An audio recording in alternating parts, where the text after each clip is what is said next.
as we think about education and the purpose of it, I often go back to the biblical roots. And if you look at biblical roots, the Bible talks quite a bit about health. It doesn't talk much about education, in a formal sense at least. We had the schools of the prophets.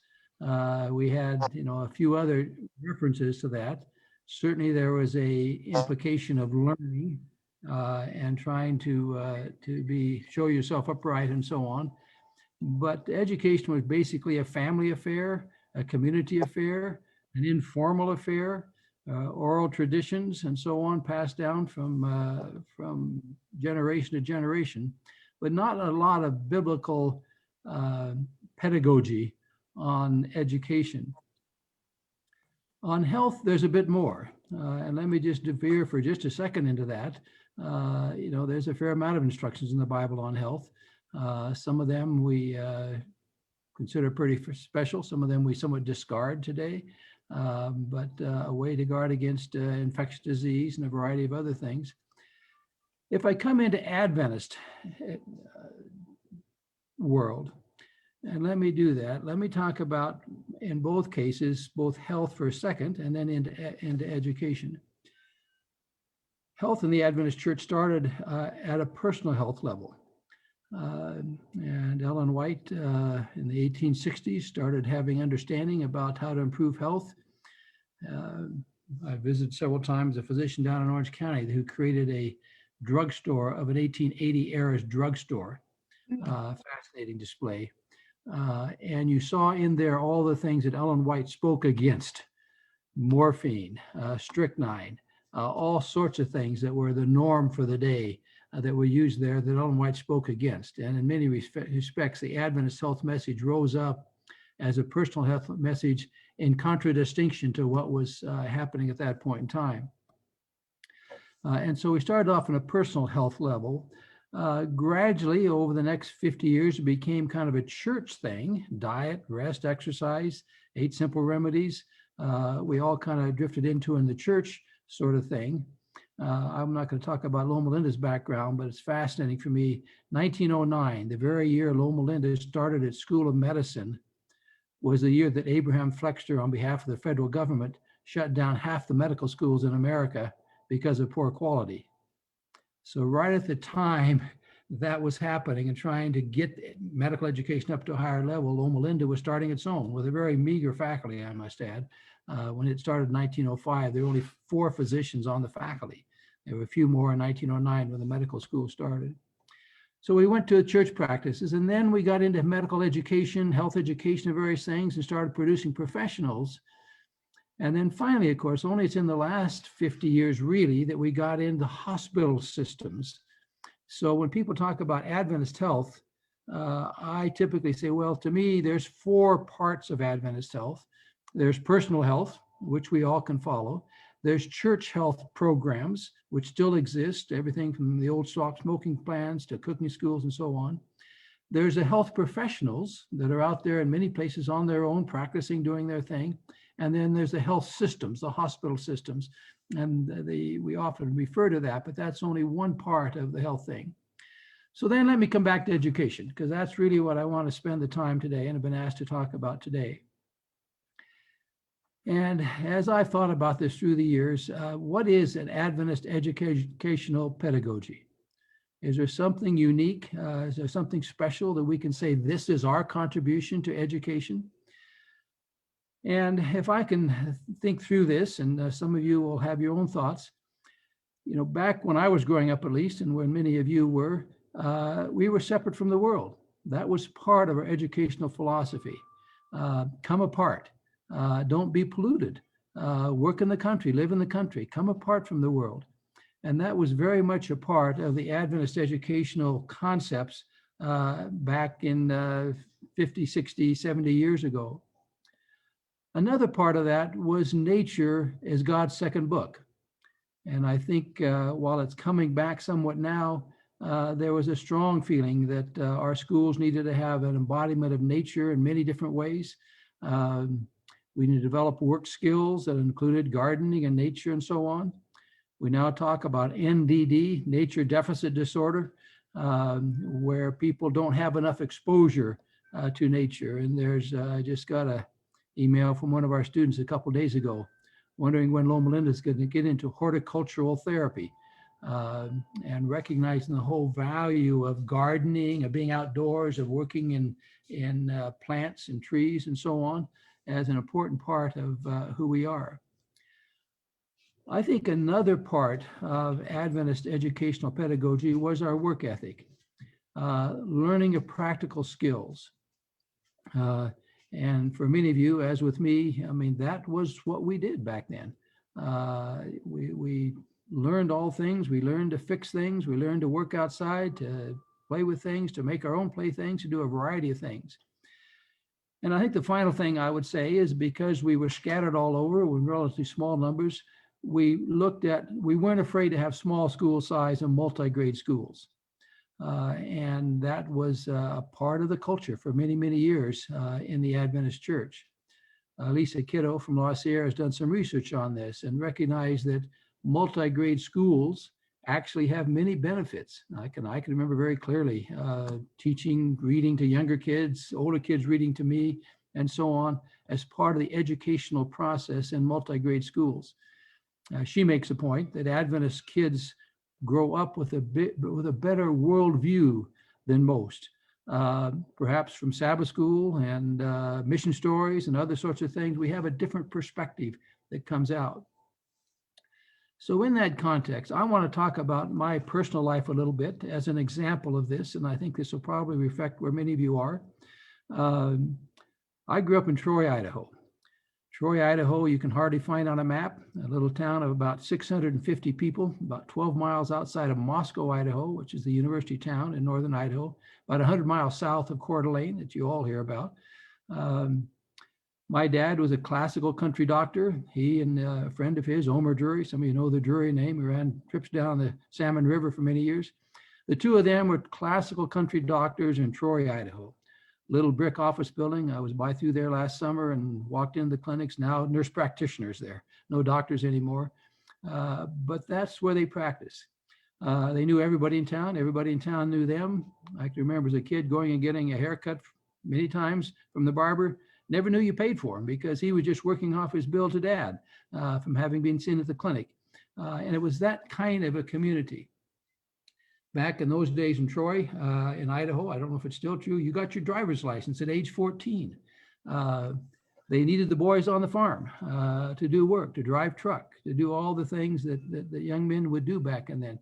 And we did that. We worked hard and did that. We had a little country church, 65 members. We were about 2.5 miles outside of Troy, Idaho, out in the countryside. And we had that little church that I went through, except for the 2 years Dad was drafted into the Air Force. We lived back outside of Boston. That was my home church. And that church had a church school, a very auspicious name, Big Meadow Church School. That was my school. We never had more than 25 students and 2 teachers. That was our little church school. But it was a good place. And at a church school that size, as you can imagine, we never got the pick of the teachers. They either were right out of college or had just retired. Those are typically the teachers we got in Big Meadow Church School. But we had fun. We did well.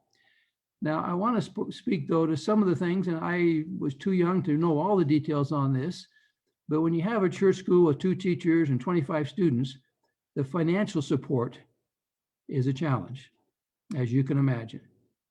And if it hadn't have been for a few heavy lifters that were able to sponsor that, it probably wouldn't have existed.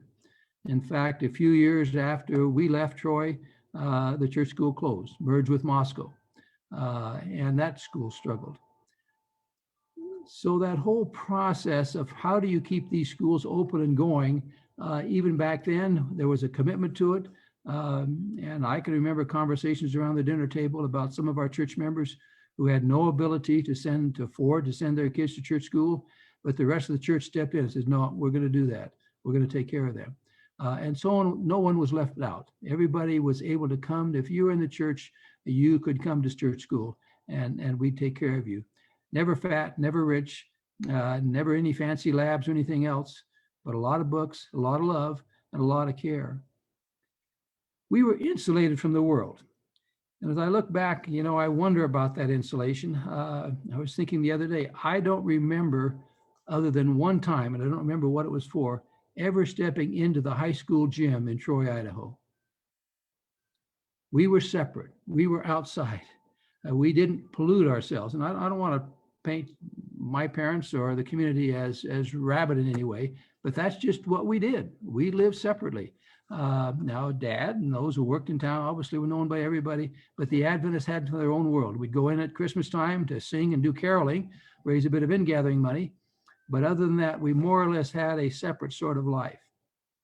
And it was a good life. I can remember writing a chapter years ago for one of Kay Kuzma's books, in which I called my childhood the greatest child incubator I know, because it was warm, it was accepting. I mean, every winter, church members would set up their own ski tow out on one of the hills, run by a tractor pulley, and we'd ski to our heart's content. Every July 4th, we'd have a boys versus men softball game, and we'd usually lose. And all the things that went into a community that made a church like that.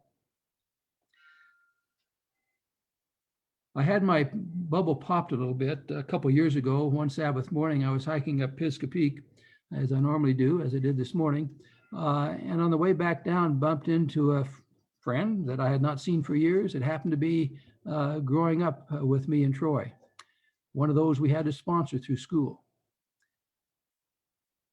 She's now very successful, nurse, married to a cardiac surgeon, doing very well. And so we started reflecting on Troy and the good old days. And she finally stopped me and said, Dick, those weren't good old days for me. We were ostracized. We were left out of the inner circle. This was not a special place for me. I don't look back with those warm feelings at all on Troy, Idaho. So I have to recognize that indeed, because of my father's status, I suppose, but the fact that I was kind of shirt tail related to half the kids in the church school, I was kind of on the inside bunch. But small schools tend to do that, tend to marginalize kids. Kids do that anyway. And that certainly happened in my little idyllic world there. And then we got ready to go to academy, to go to high school. I went away to Upper Columbia Academy up in Spangler, Washington. The same academy my dad had gone to. It had moved. Back then it was in Yakima Valley, but the church bought an old Army buildings, barracks up outside of Spokane, and established Upper Columbia Academy in the early 50s. So I went to Spangler, Upper Columbia Academy at age 13. Was I homesick? Absolutely. I missed my parents. I missed my dog. I was anxious to come home every vacation. But I was just as anxious to go back. I didn't pause a bit. That was one of the greatest learning experiences that I could have had in terms of being in that sort of an environment. We worked in the academy back then. I put in typically 20 hours a week, as many of the kids did. And this wasn't make-do work. This was real stuff. On the farm, milking cows, janitors, dorm monitors, working in the business office, working in the library. There was many, many different things to do at 40 cents an hour, but we put in our time and worked. And that was part of the culture that the school had created. We had a school song, still remember it, UCA forever, shout abroad your dear old name, black and gold your colors, they stand for your fame. Through your halls we'll wander, from your standards never stray. We sang it with pride and gusto, our school song. I don't know if Margie Lunt is on here. I could have her to sing it for you. She and I were classmates and privileged of serving as class officers together. Another thing happened back then, and I'm pointing this out because I want to portray the contrast to where we're at today. There were many clubs, organizations, and so on to join. And students let out in them. But we did not run for office. There was nominating committees with faculty and students on those committees that put up your name. They would tap you on the shoulder and say, hey, we think you ought to do this. And we would usually agree. In fact, I suspect, as I recall, if a student was forward enough to say, I want to be SA president, or I want to be Boys Club president, that would have been the surest kiss of death. And I don't know why that has changed so much. By the time I got to Walla Walla, it had started to change. And you started putting up posters and running for office and giving speeches. I can tell you, I never would have been bold and brave enough to run for an office when I was in academy, even or in college. That was not my thing. And I'm thankful for the organizations that said, Dick, do something, be part of this. I'll also remember one of our revered teachers. Some of you would know him, Bob Ludeman, taught us all algebra and science and so on at Upper Columbia Academy. Went on from there to Andrews after a few years. Unfortunately, lost many good academy teachers.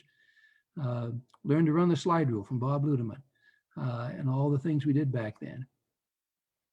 One of the things that would never pass muster today, you sat in class ranked by your last grade.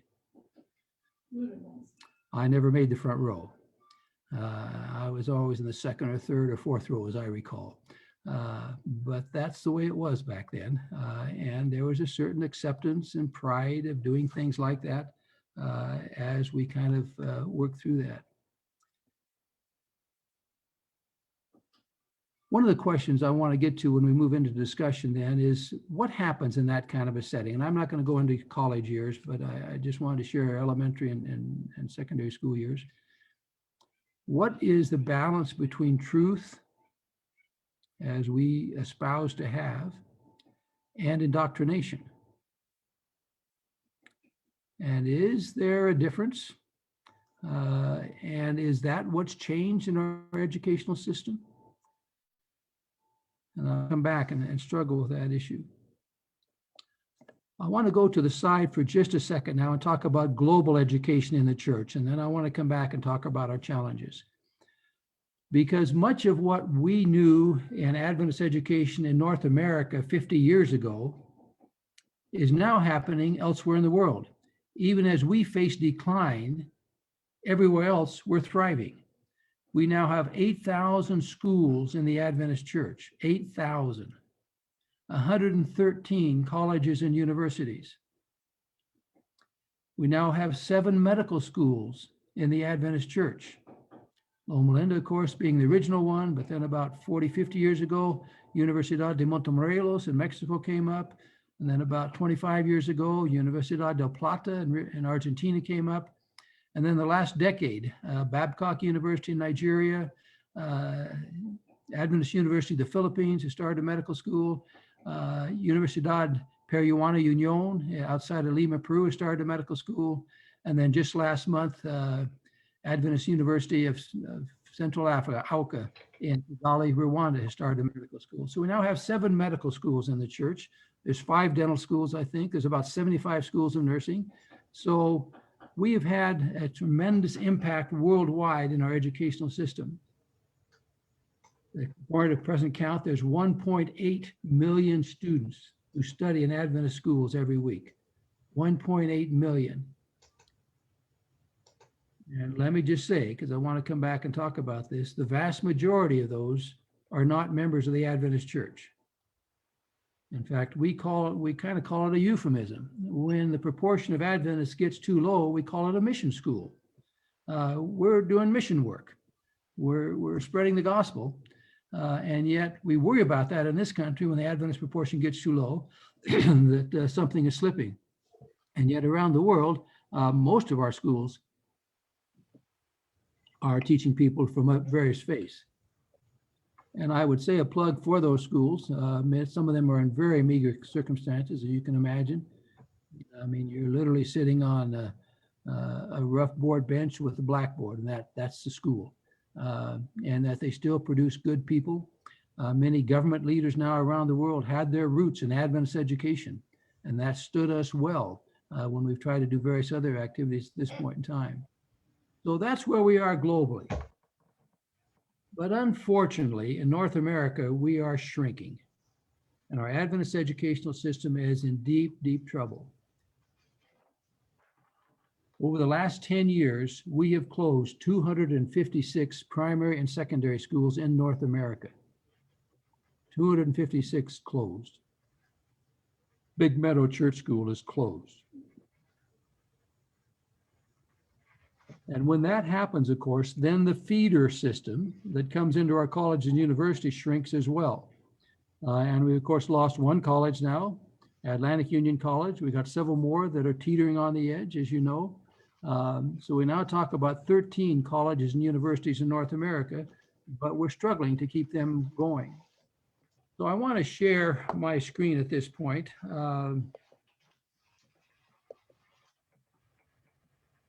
And share some numbers with you. Can you all see that? Is the chart up there? Somebody nodded for me? Yes. Looks great. I want to give you some stats, and these are stats from last fall of the Adventist higher education system here in North America. And this first chart, and over the side over here, if you want to follow my scroll, are the universities. You'll recognize most of these names. AHU is Advent Health University, now in Florida and Orlando. AU, of course, Andrews. BU is Berman University. That's the new name for Canadian Union College up in Red Deer, Alberta. Kettering College, Loma Linda, La Sierra, Oakwood University, PUC, Southern Adventist University, Southwestern Adventist University, Union College, Washington Adventist University, and Walla Walla University. Those are our 13 colleges now in North America. And let's look down through the numbers, and you can all look for your own institution. Actually, let me go on. This is the first time in any college, what we call FTIAC. And I'll give you a chance to look for your place. Then there's transfer students, just this last, and well, let me go back first. You can see Loma Linda is blank all the way across there on first time in any college. Loma Linda does not take first year, first time freshmen. That's what we call them, first year, first time freshmen. Everybody takes at least 1 year somewhere else before they come here. And I want to come back and talk about that in our discussion. So we don't have any of that. What we have is transfer students. And here you can see transfer students from across the enterprise, 2,229 altogether, 1,293 of those coming into Loma Linda. But now let's look at the enrollment since 2012 to 2020. And if you look at the bottom line, year over year change, you can see what's happened over the last 8 years. Down 3.8%, 4.4%, 3.3, 2.9, 2.9, 3.2, 3.4, 5.8. We've gone from somewhere over 27,000 students total about 8 years ago, now down under 24,000. So our higher education world is drastically shrinking. You can see up here, there's a few bright spots, if you want to call them. Advent Health University grew a little bit, and this is just undergraduate courses now. We're going to look at graduate courses in a minute. Undergraduate courses grew a little bit. Many of their programs are online for adult learners. Everybody else has gone down. Berman University, this percentage on the right is just compared to the year before. So Berman dropped quite a bit. La Sierra dropped 12.2%. Oakwood dropped 10.4%. Loma Linda dropped 2% in our undergraduate students. PUC, ironically enough, went up. And as you know, PUC has been in big trouble, but they bounced back up a little bit this last year. And Southwestern went up. Southwestern has shifted some to more adult education certificate programs, a variety of other sorts of things that have helped them to stay alive where they are. Union College down significantly. Washington Adventist down significantly.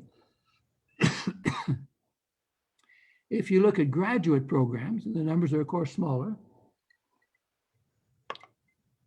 Advent Health University up quite a bit. Andrews down some. Loma Linda is up some when we look at graduate programs. Southern Adventist, Southwestern down some in graduate programs. And collectively, we're down 2.7% in graduate programs in our 13 colleges and universities. When I then look at total enrollment, and I want to pause on this a bit and talk about some of the individual institutions. Advent Health University again is up some. And this again is just comparing this final red column, just comparing to the year before. Down below, you can see scrolling over the years, but Andrews is down. Berman is down 12.4%. Loma is bumped up a little bit, 1.2%. La Sierra down 10.2%. Who's this? PUC has bounced up some, their undergraduate programs. Southwestern's bumped up some, become some kind of programs.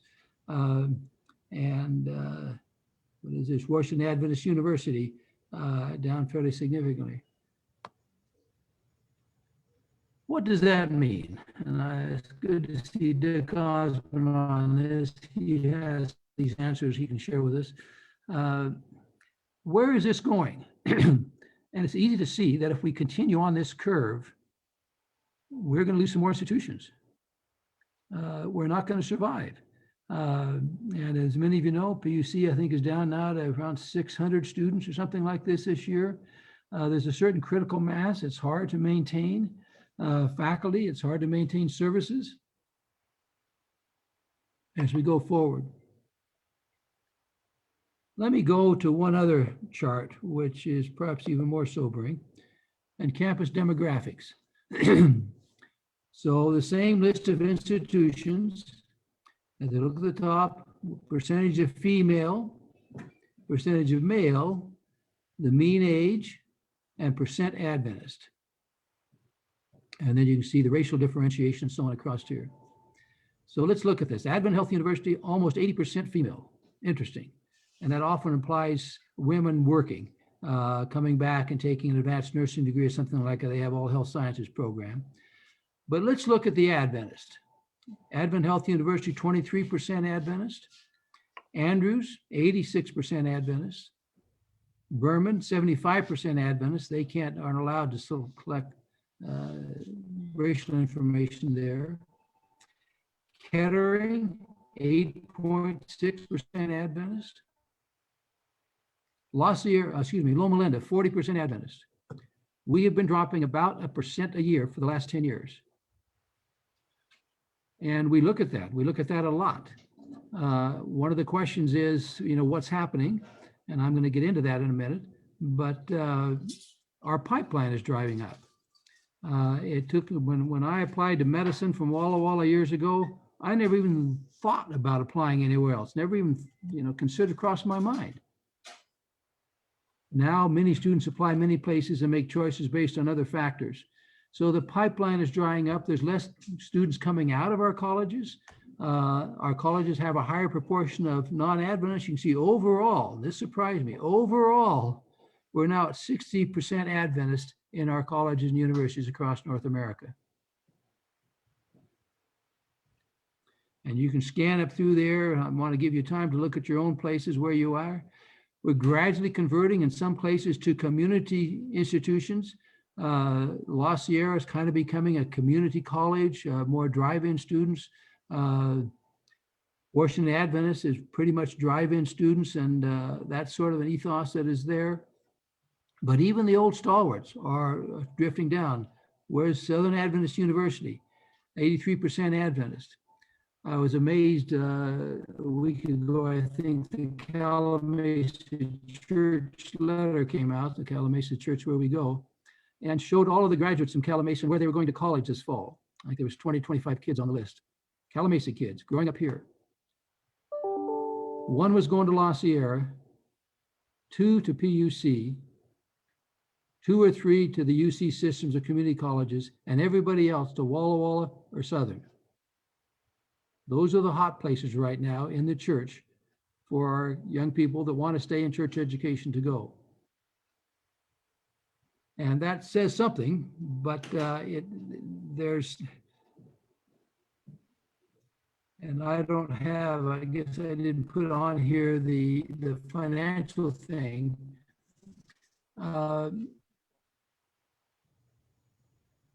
Oh, sorry, I was looking at the 2019 demographics. This is the 2020. Let's compare that. So 19, average percent Adventist was 60.2. 2020, percent Adventist 58.9. So there's a gradual decreasing of that percentage as well, because what is happening, all of our colleges, in seeking to survive, are broadening their enrollment criteria. And there's several things that are happening now. One is we're increasingly going to call ourselves Christian schools. So we're comfortable bringing in people from other Christian faiths. There's also a growing emphasis on international students. There's a number of wealthy Chinese students who want to come to America to learn English, so they come to both our academies and colleges. We're safe. Their parents feel we're a safe place. So international students and the Christian population are coming here more. And that's how we are learning to survive.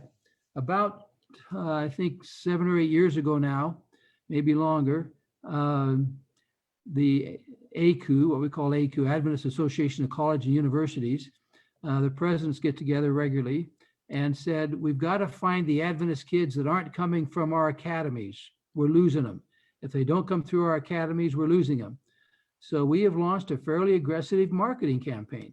And we're spending now in the neighborhood of $600,000 to $700,000 a year together with a commercial marketing company to find Adventist kids that are graduating from high school. And we're starting to track them in the sophomore year of high school, the junior year, sending out notices, because what we discovered, many of these kids didn't even know there was a higher education system in the church. And so we want to make sure they're aware of the opportunities they have. But they're harder and harder to find. The first 2 years, we made good progress and saw the numbers going up, and we're all excited. Over the last 5 years, it's flattened out and seems to be going down. We're not able to capture these kids that are out there. So what is happening? And I want to talk a little bit about what we think are the causes. And this is will be time for us to discuss this when we come back together. One of the issues is that a number of our pastors today are first-generation Adventists. They did not grow up in the church. They became Adventists as adults and came into the church, took theology, and became pastors. I can remember probably maybe 5 years ago, my cousin Alden Thompson up at Walla Walla told me, Dick, 90% of our theology majors are first-generation Adventists. 90%. Now, I think that's a bit better now from what I followed, but the majority of our theologian majors in college now are first-generation Adventists. Well, you think of what that means. They don't know the church school system. They didn't come through it. Public schools were good enough for them. They did well. And I'm not being critical at all. I'm just saying there's an acquaintance factor that's hard for them to get their minds around on how central Adventist education needs to be if we're going to keep it going. Another factor is church demographics. We are increasingly a church of diversity, and I think we can all be proud of that. We are a church of immigrants. We have an awful lot of people who've come to this country in their generation or the generation before that are still getting themselves established financially. And so the church demographics have changed dramatically. And many times those of us who work in the Loma Linda orbit think of the Adventist church as an educated church. We are not. I saw a Pew report recently that we were about the top of the bottom third of education among denominations. Jews were highest, Anglicans I think were next, and on down, and we were clear down in the bottom third of that number as far as the level of education of Adventist church members. Because so many have come in more recently, have not had the chance to go through the American educational system or be part of this. So I think that's another factor. They either can't afford or don't fully value or are able to support Adventist education and the cost that it has. Lack of confidence. It's been interesting for me to watch. I think there's a bifurcation in our church right now. Those people who really have means, because of reputation, are often sending their kids to private Christian schools. So we're losing them because they take other choices. We get the middle group. Those on the bottom end of the economic scale can't afford to send their kids at all. So we lose them as well. So we do lose the top end and the bottom end, and we're reaching actually the middle part of our church demographic as far as people who come to church. Come to schools, send their kids to schools. Obviously, I'm overstating to a degree. There's a lot of variations in that, but there's a general sense of that. Homeschooling. That's been an increasing thing in the church and elsewhere, and still not a significant percentage, but there's quite a few of our families homeschooled at the primary school level, and a fair number even at the secondary school level. So what does that mean for us, and where do we go? And I want to talk about Loma Linda a bit, because it's an example of the struggle we face, and many of you have some relationship to Loma Linda, so you can help me solve some of these things. And let me perhaps go off my screen share at this point so I can see all of you better.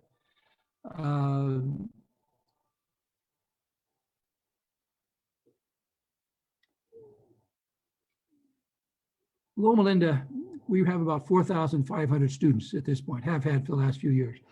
For a number of years, we climbed 4 or 5% a year, but over the last 4 or 5 years, we've stayed down a bit, now stabilized and started to inch back up a bit again.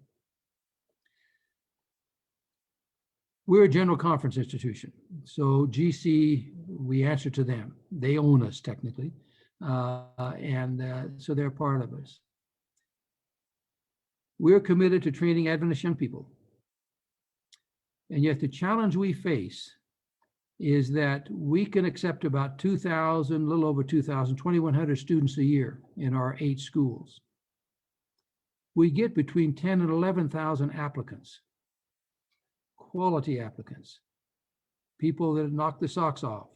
We get 5,000 applicants to our School of Medicine alone, quality kids, kids begging to come to a Christian university. And yet our policy has been and continues to be that we will take every Adventist whom we feel can make it through our programs. And the health sciences, it's not just your tests that we give you, it's board exams, it's all the other sorts of things that you must pass. And it's considered unethical to take somebody into medicine or dentistry or pharmacy that can't make it through. Then you incur debt that you're liable for without a career to pay it off. And so we have to be quite careful to develop actually fairly sophisticated algorithms that tell us whether, based upon a number of factors, not just GPA, on whether this student can make it through the more difficult block programs that we have.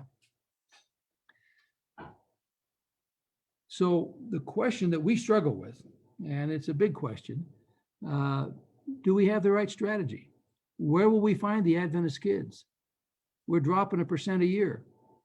Should we become a Christian school? Well, we already are to some degree, although I would say we're also a very welcome haven for Muslims and Hindus and Buddhists as well. We're a conservative environment. They have food they can trust.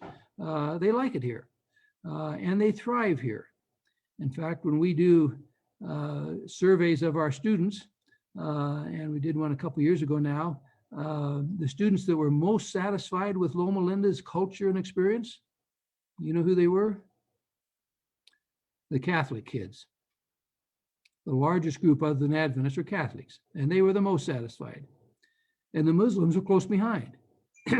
They like it here. And we've tried to create an atmosphere that is open to all of them.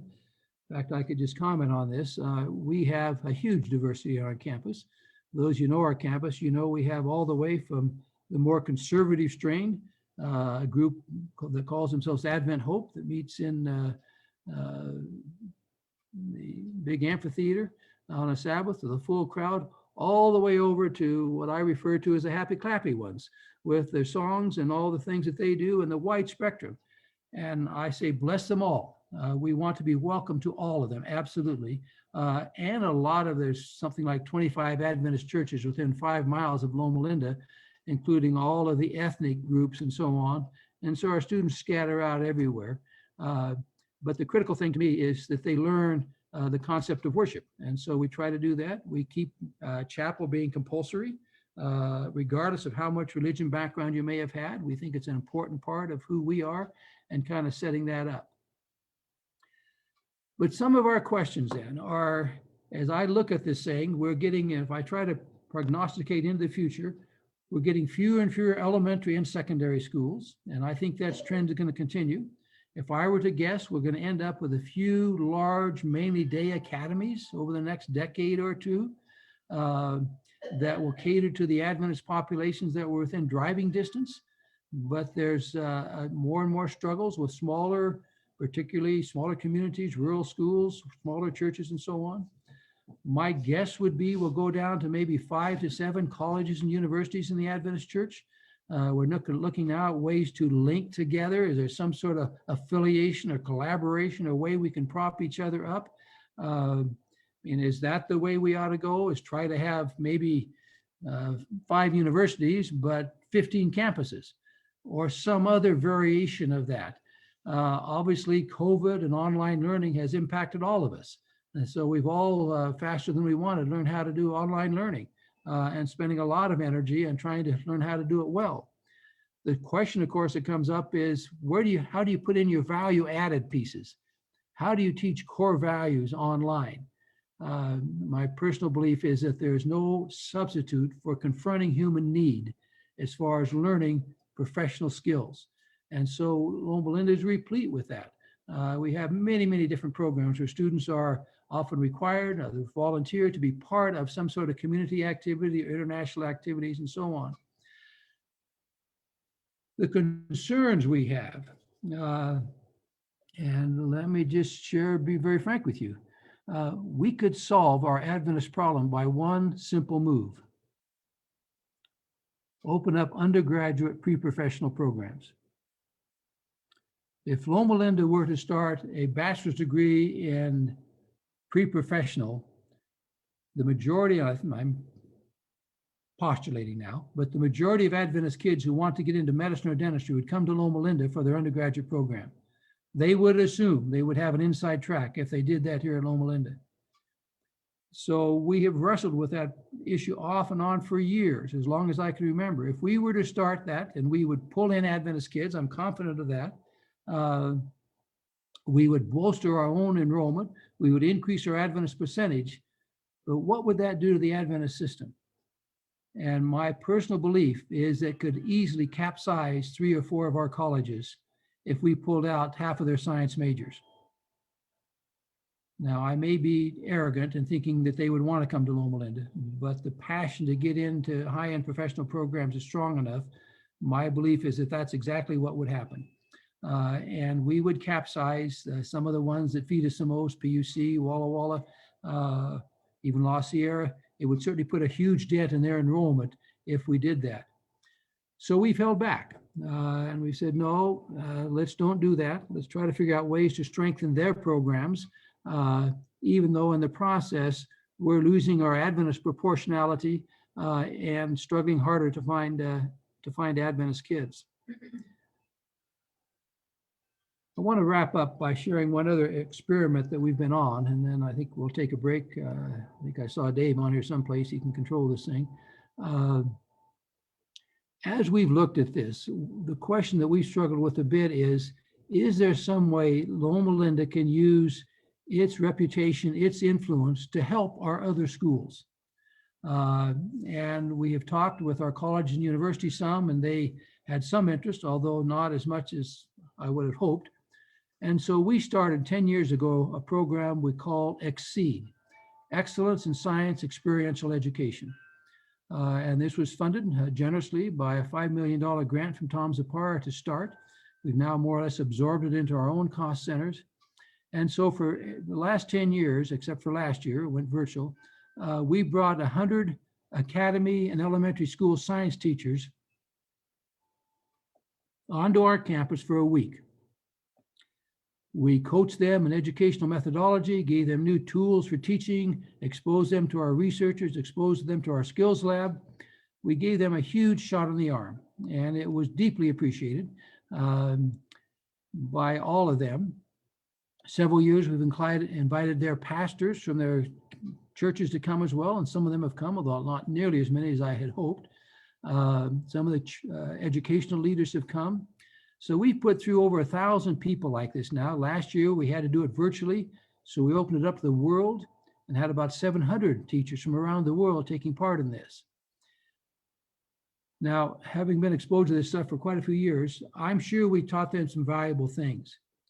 But by far the most valuable part of what we did was a social interaction, the sense that I'm not in this alone. I'm not sitting out here in Bishop, California, trying to run a 10-student school on my own. There's a network, there's people around, there's other people facing the issues I face.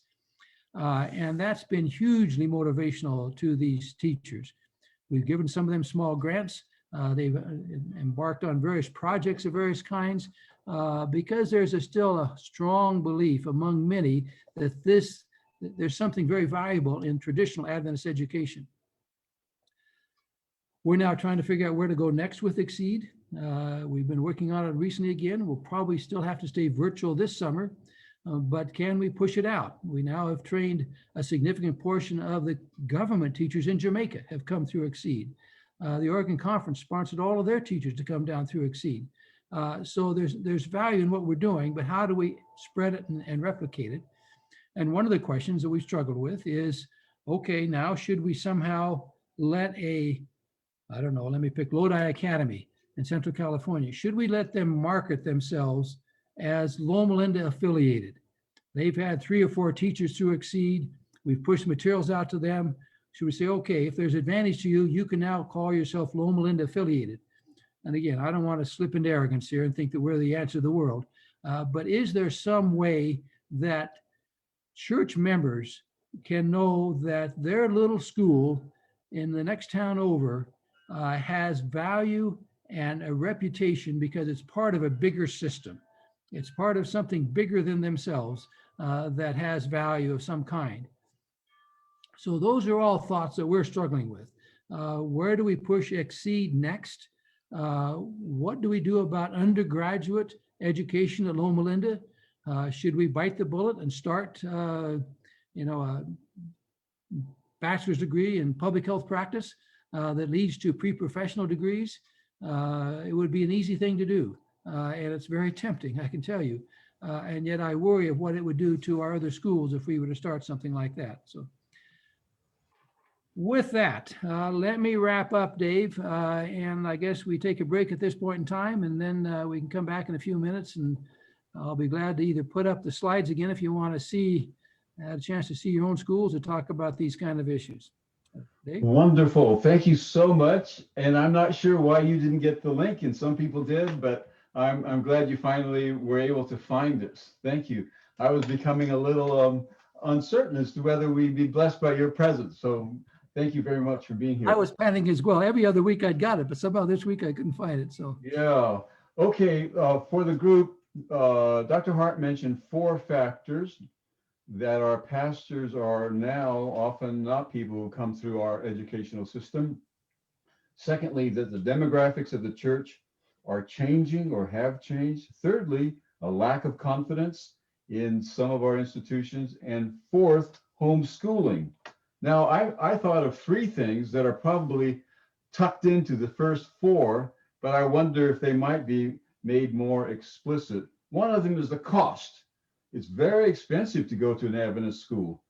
Secondly, I think we might have some reason to look at our faculty.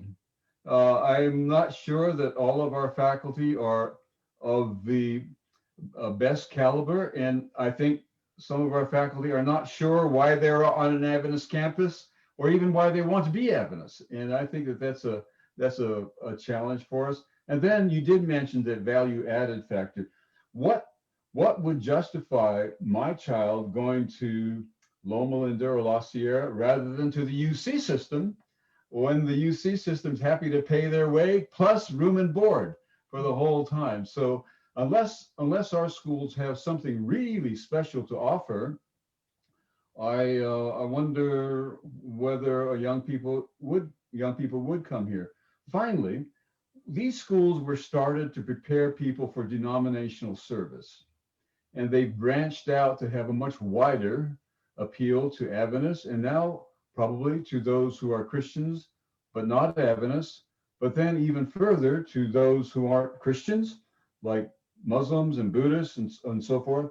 So the scope of the mission has changed over the decades, and I wonder if we're going to have to look at that and think about preparing people for service in our own denomination. That's moving in the opposite direction that we've been thinking of so far. So those are good things to think about. I think it's 11:29 according to my time in California. So let's re-meet at about 11 minutes from now, about 11 minutes from now, which would be 11:40 here. I don't know what time it is in Norway or in Australia, where people are often also watching, but we'll be back here at California time in about 11 minutes. Thank you, Dick. Yep.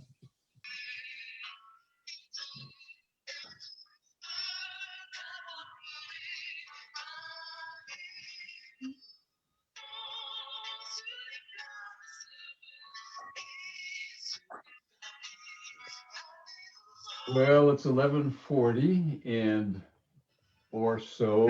A number of us are not quite back, so let's pause just for a moment. Someone was sharing with us his or her beautiful music. Maybe that person can put it on mute so that we can not all enjoy it at the same time. So I see quite a few faces that aren't quite yet back. So another minute and we'll go from there.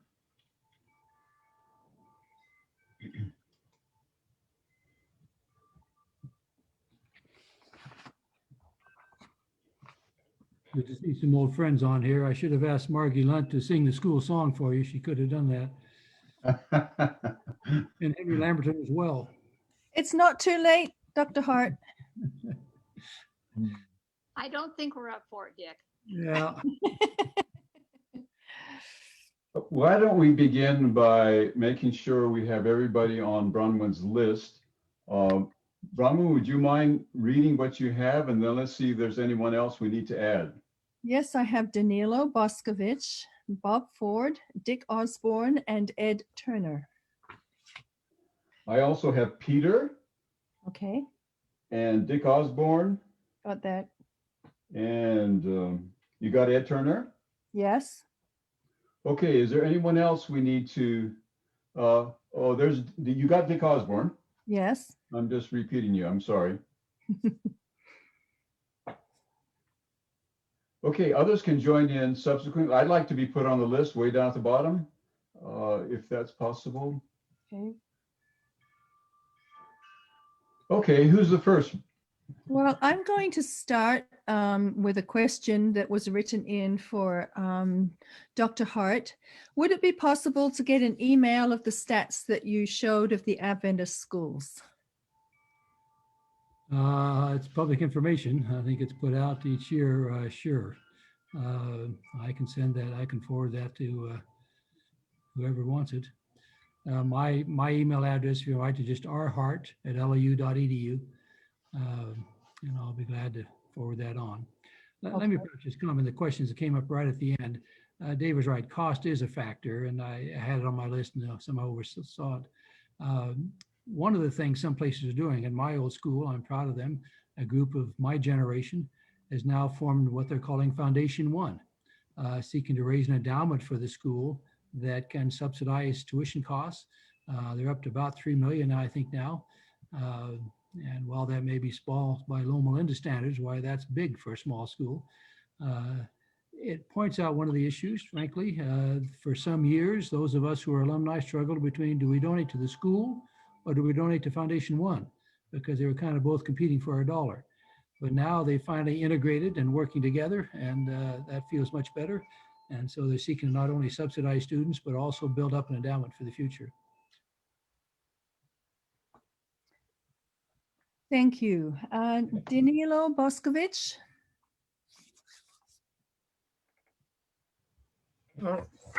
Regarding the observation that the new pastors are predominantly new converts, whom we obviously love and value, why is it that,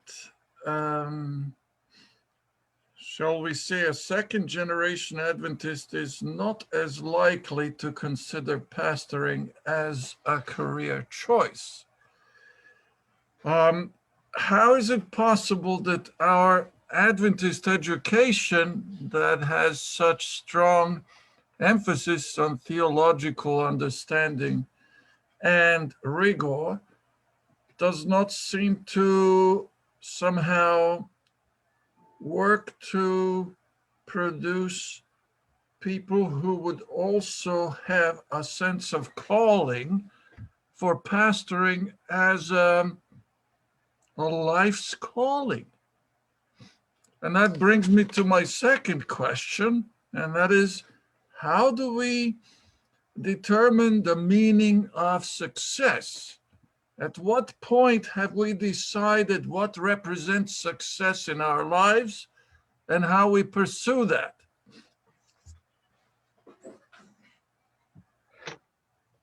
And you want me to answer both of those? Please. Well, I mean, the first question is, why are we not getting more, I guess, second, third, fourth generation pastors coming into the church and taking theology? And I don't know that I've got good insight into that. Pastorate is just not is not a hot area to be in right now for the church. Hasn't been for several decades. And so I know the church is struggling more and more to find pastors. There's also, if I can say this, I think I'm right, there's some churches that feel like our traditionally educated pastors through our colleges and through an MDiv at Andrews are too liberal.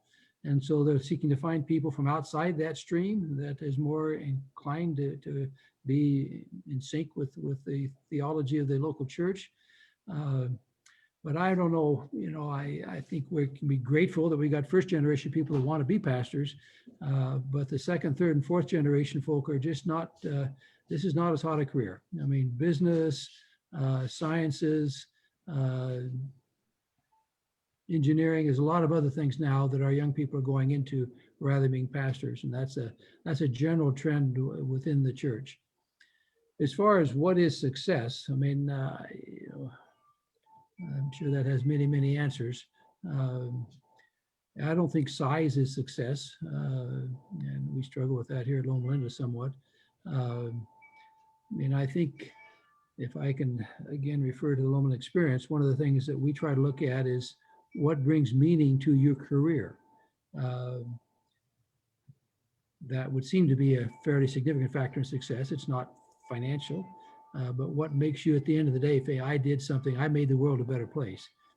And as you know, a survey nearly a decade ago now ranked Loma Linda #1 in the country on that.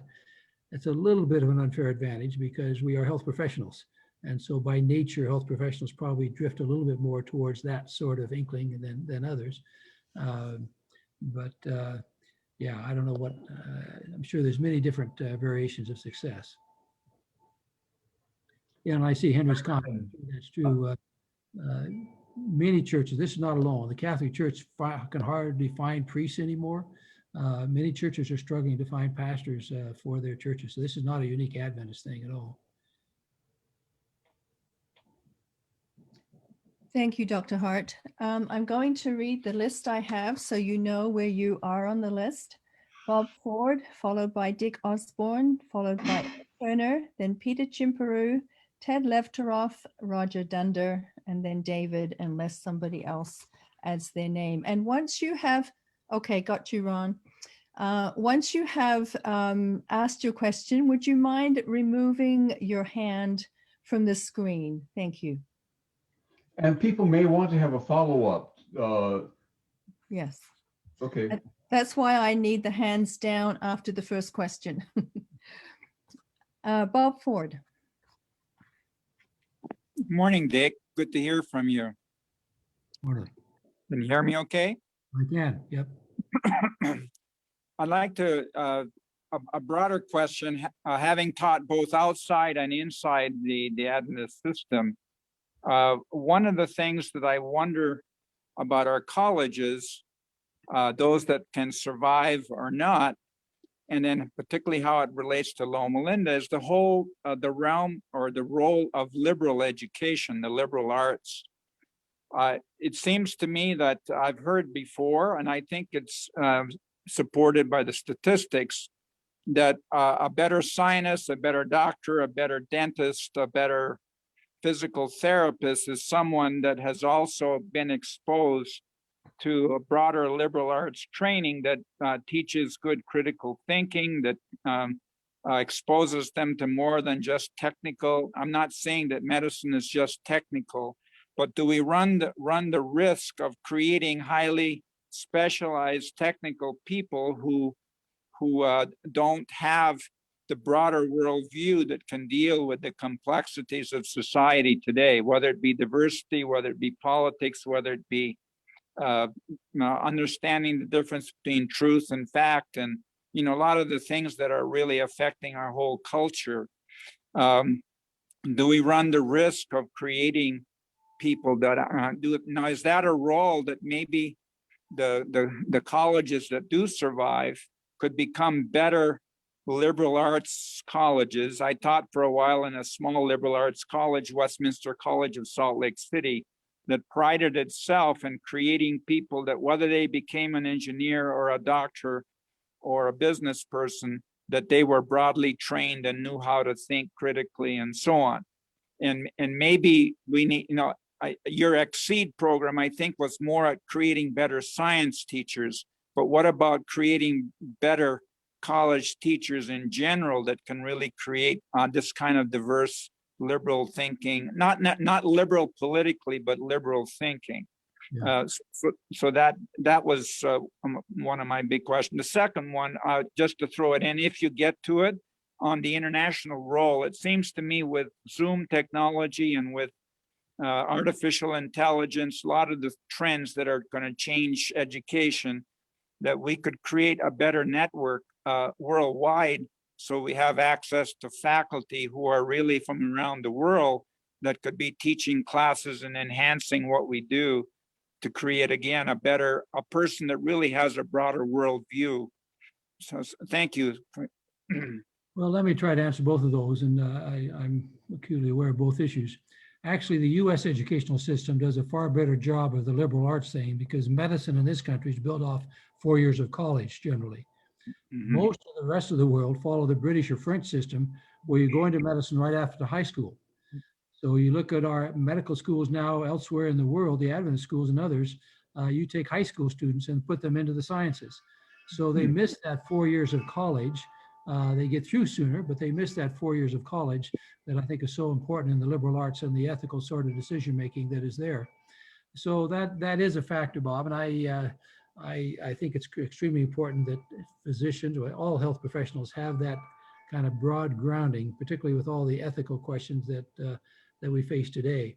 I can tell you, I worry. I wander the world a fair amount and see kids coming out of a high school in rural Africa going into medical school, and you wonder where they're going to get all of that broad grounding that you want to have in a physician. Now, they do amazingly well, but that is a concern.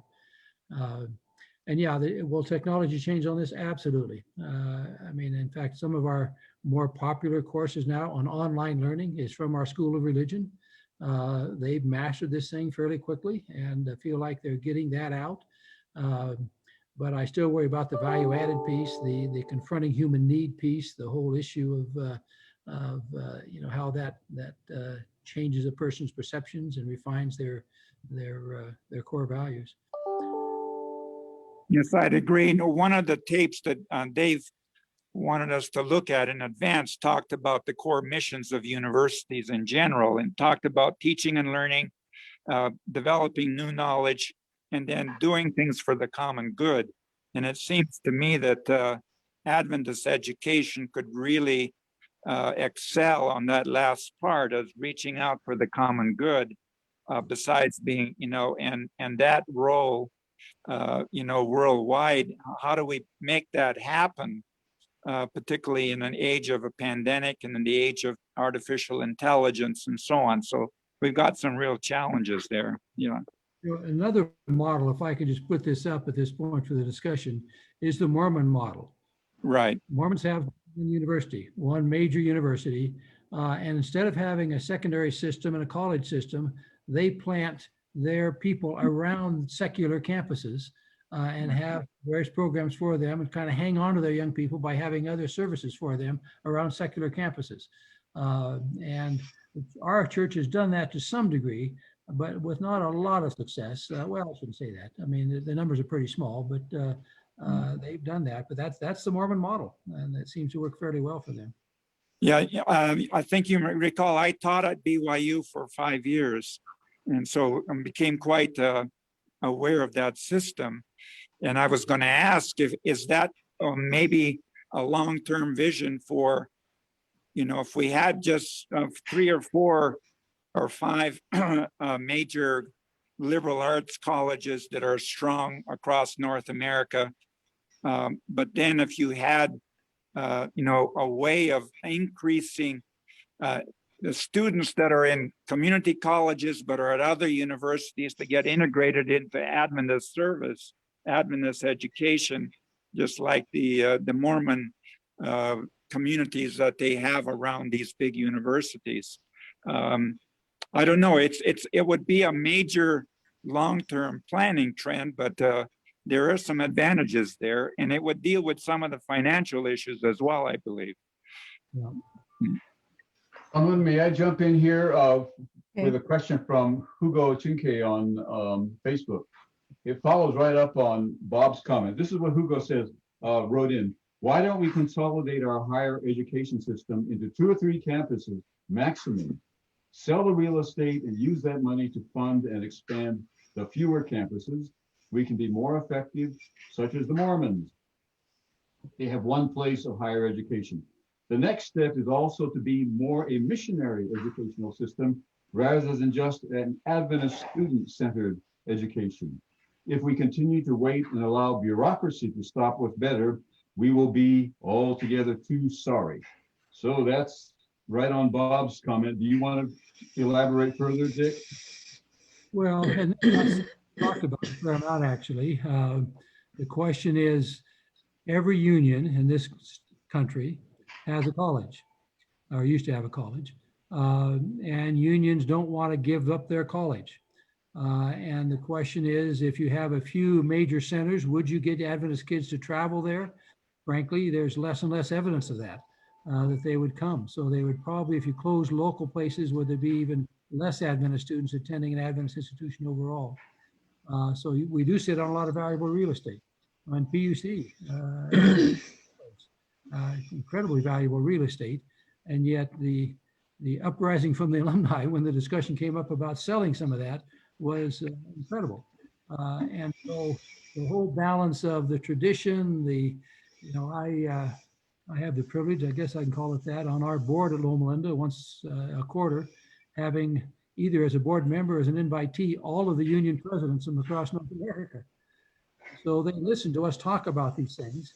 And I prod them. I show them these charts. I says, guys, we're in trouble. We got to think of something.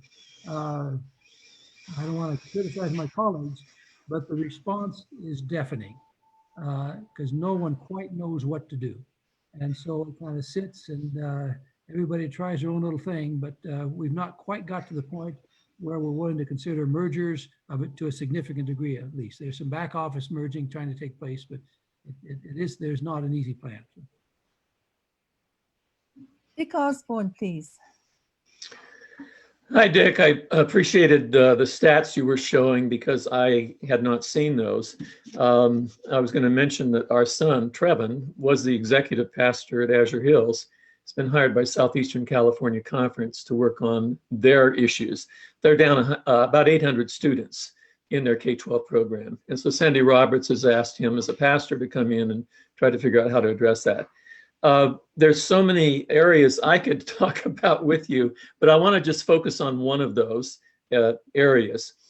And that is an issue that used to really concern me a lot, and that's what's the secularization of American higher education. Institutions that started out as faith-based and ended up not being that way. And I felt that way until I started working at WASC. And in my portfolio, I had 5 Roman Catholic institutions, including a couple of Jesuit institutions. And I came to another conclusion after being in those institutions, of institutions that were able to retain their mission and their faith-based approach, but having a wide diversity of students. So I guess my encouragement is that being open to a wider diversity of students, especially in 4 or 5 of our institutions, makes a lot of sense.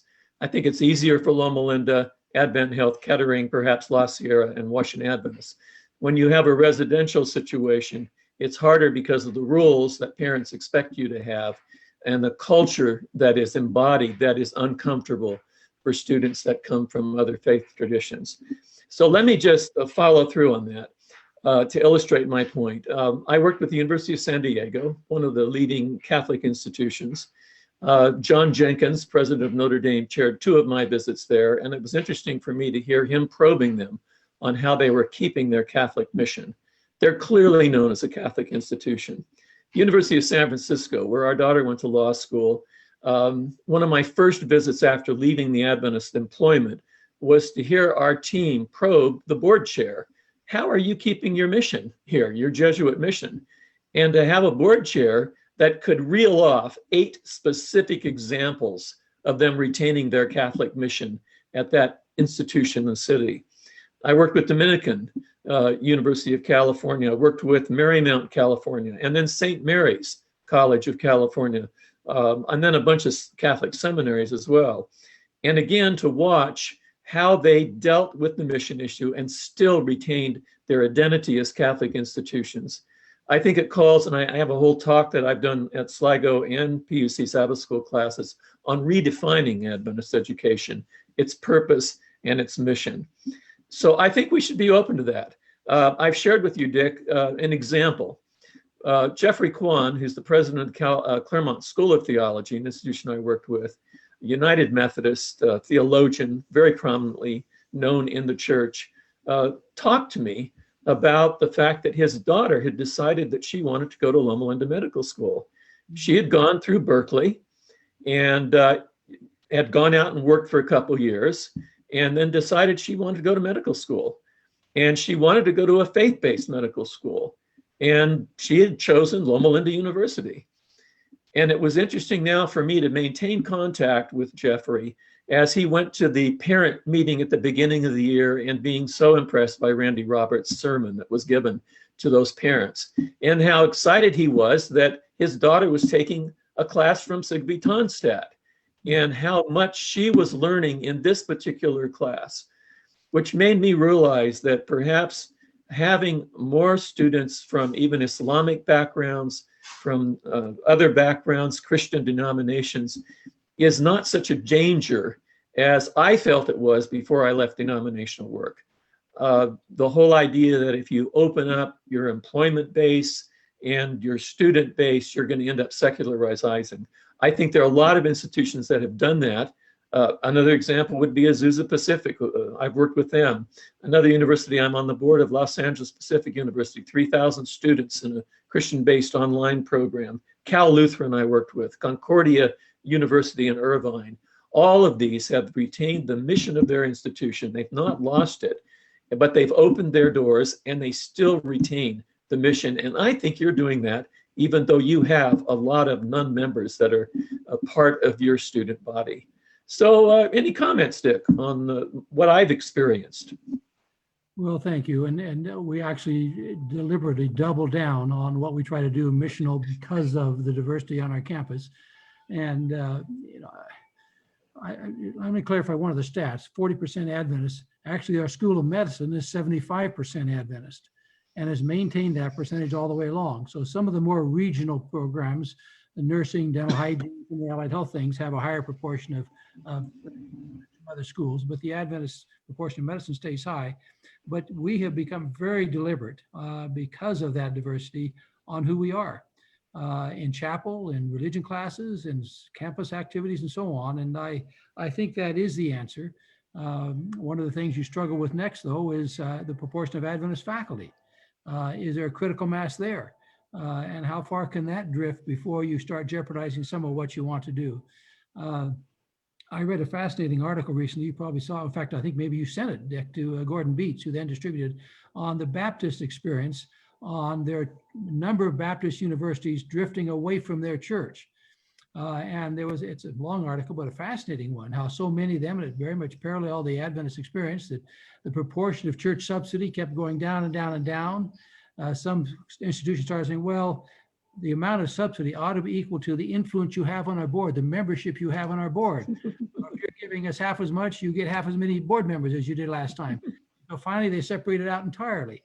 And some of them drifted away from the church after that. Others, and Baylor was given an example, doubled down and became even more Baptist, despite no church subsidy. I mean, Loma Linda has gone through that. For years that I've been here, we got 10 million a year from the GC.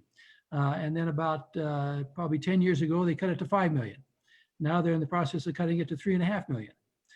We talked about having a 5%, I mean, the rule of thumb is a 5% subsidy from your sponsoring organization is what it takes to kind of maintain control, quotes.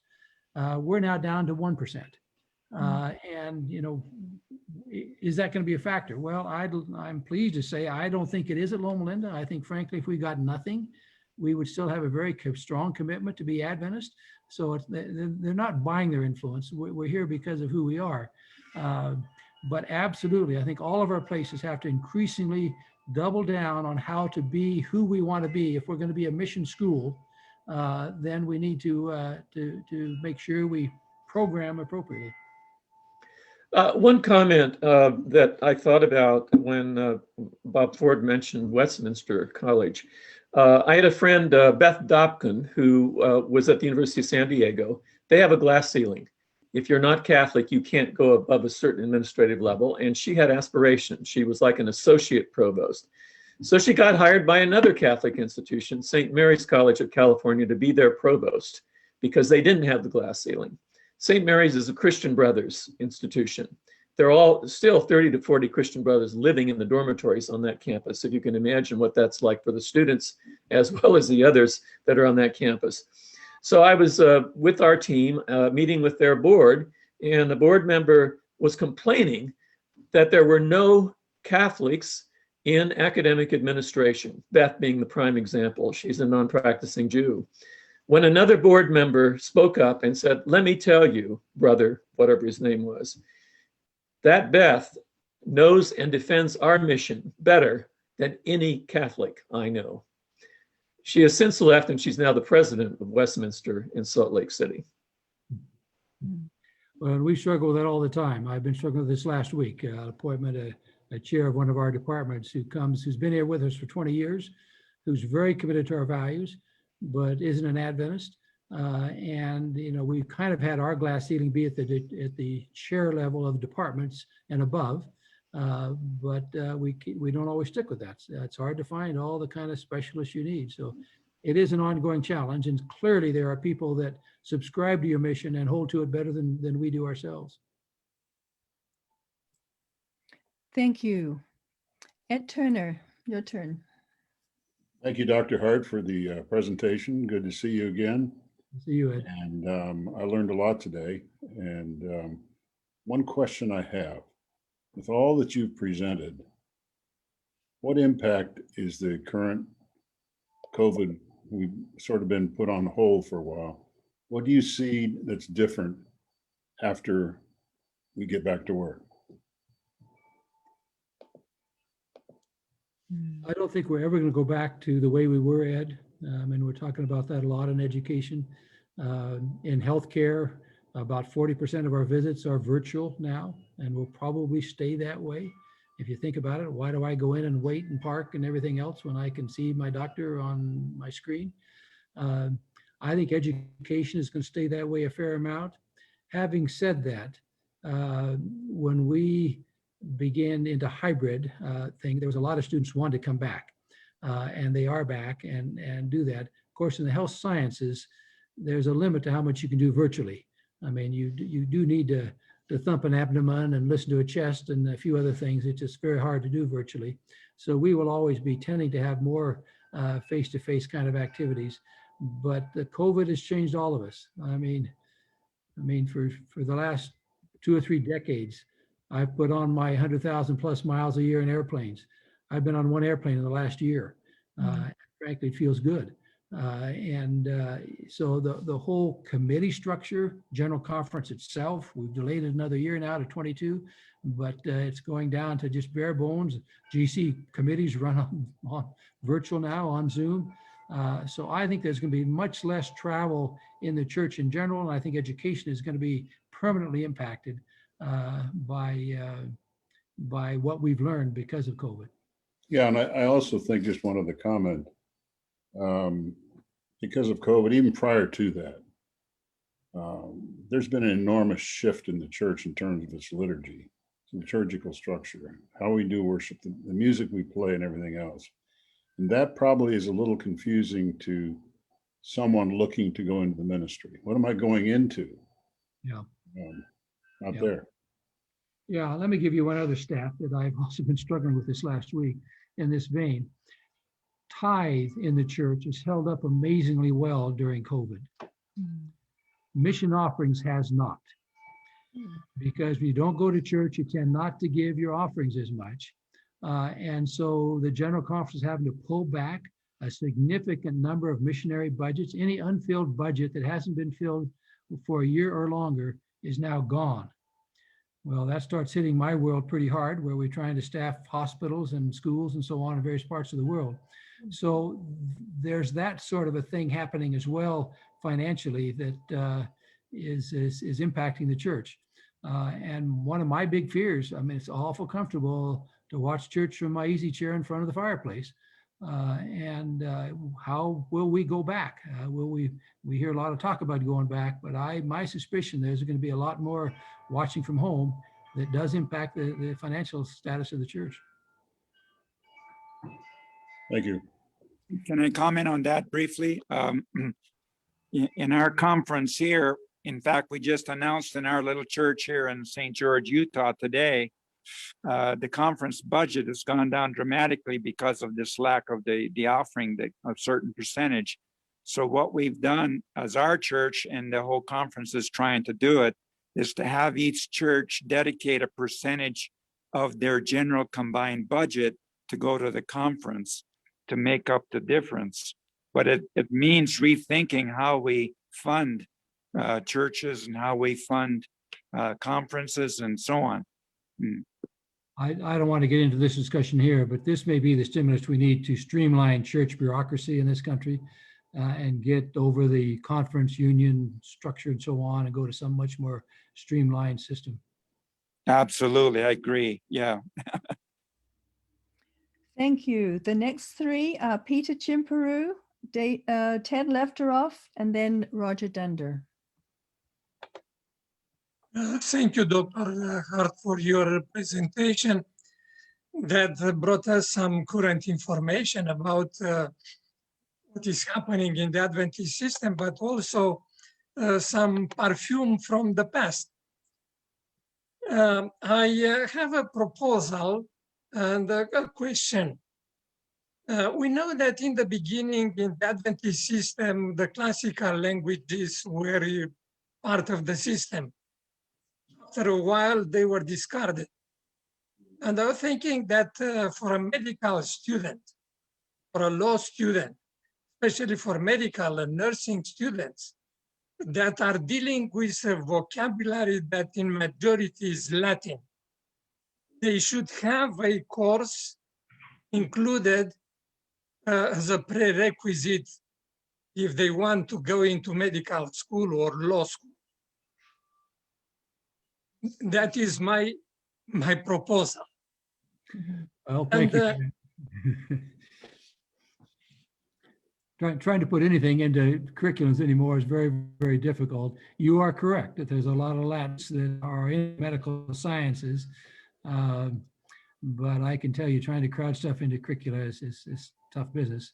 We have actually tried to back off the medical curriculum in the last, we just did a reorientation, 2 years ago, down low, I think, something like this, that tries to give more free time to medical students to be more reflective and be more whatever, more group learning and so on. So the whole learning methodology for high intensive core programs continues to get refined, but I get your point. There'd be some value in that. Thank you. And the comment that I have as a question also, can you comment on the challenges that the Adventist educational system is facing from our post-modernist society? You mentioned already the problem of truth and indoctrination and other aspects of postmodernism that the Adventist education is facing. Yeah. You know, probably where I worry about that the most is the materialism that comes in. I mean, we live in a world that values things, And and particularly in the health professions, why it's easy to start collecting. And so that whole sort of world. And then once you slip into that, then I think you move in, Peter, into the postmodernism thing. And, where is the values and what is the anchors and, where do you go? I must say, however, that, again, I can only speak from Loma Linda, really, although we collect the students, of course, from other places. It's amazing how many solid kids with the same sorts of roots that I spoke of in myself 50 years ago come with those sorts of perspectives. I'm always amazed. And they come and sign up for mission work in their first year, or they get engaged with tutoring in the community and all that sort of stuff. If I can give a bit of an advertisement here, in 2 weeks is a homecoming weekend, which you can all plug into. But the Friday night program is students, medical students typically, who have been engaged in the community as students 15 years ago, who are now professionals, who we are reconnecting with the students they mentored 15 years ago. And looking at not only the impact on whoever they mentored, but looking at the impact on our student and what that meant to them in their professional life. Because you find that people connect with human need as students, tend to maintain those sorts of perspective and commitments, even as they move into their professional careers. So yeah, no, the whole postmodern, that whole world is a big threat to all of us. Thank you. Thank you. Ted Lefteroff. Good morning, Dr. Hart. Thank you for bringing us into this complicated topic of Adventist education. I'm gonna plagiarize a question. Few months ago, I had a presentation to a church, actually a couple of churches in Canada, and I was asked this question, and I went around, 5-10 minutes, and I tried to explain, but here's the question. So I would like to see how maybe you have the answer, okay? But the question is, if you have to pinpoint one unique task of Adventist education, what is it? In other words, if it's one or two things that should distinguish Adventist education, what is it? Can you pinpoint why we exist? Now, I know we try to, teach students academics and make them good scientists. Even Ellen White promoted that, right? She said, no, I want Loma Linda graduates to be the top of the line, right? So to be functional students, I know we want to teach them spirituality, that's how our education started. But it's a simple question, and at the same time, for all these months, I have been thinking, really, how do you answer that? It has to do a little bit with branding, right? Tesla, the stock of Tesla went up, this year 800%. Why? So it's a simple question, but at the same time, I'm struggling to find, can you pinpoint to what is really one or two unique things that distinguish, that's why, and you say, that's why we exist? Well, let me try to do it in less than 5 to 10 minutes, Ted. If you attended more faculty meetings, you probably have heard this. So, where I summarize it, and we use this for the theme for our last WASP study, was mission-focused learning. And I think that summarizes kind of who we are. And in my world, that comes about through what's more commonly used as service learning, that the learning process is embodied around the mission of what you're about as an institution and as students. And I think that's what brings meaning to life. I think that's the core of what we are. One of the issues on this campus that I keep chiding our people is that, working and going on a Sims trip internationally, or working in our SAC clinic locally, or doing tutoring in the neighborhood or whatever, those aren't extracurricular activities. Those are curricular activities. This is not something we add on. This is what makes us who we are. And so I don't consider them some add-on. I consider them a core part of what we do, and try to get as many of our students as we can engaged with those, to the point of requiring that in many cases. So if I were to summarize in 3 words, Ted, it would be mission-focused learning. And mission in this class isn't talking about the mission field. It's talking about the mission of the institution.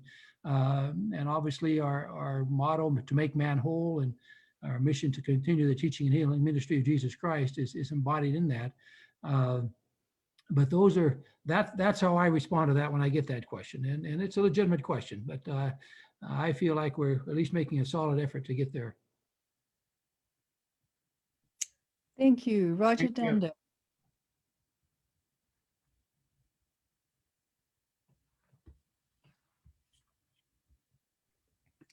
Roger, I you think might- in many respects, some of my points have already been touched on. I was extremely appreciative of an earlier comment that was directed to what is the mission of Adventist education and what has happened to our mission.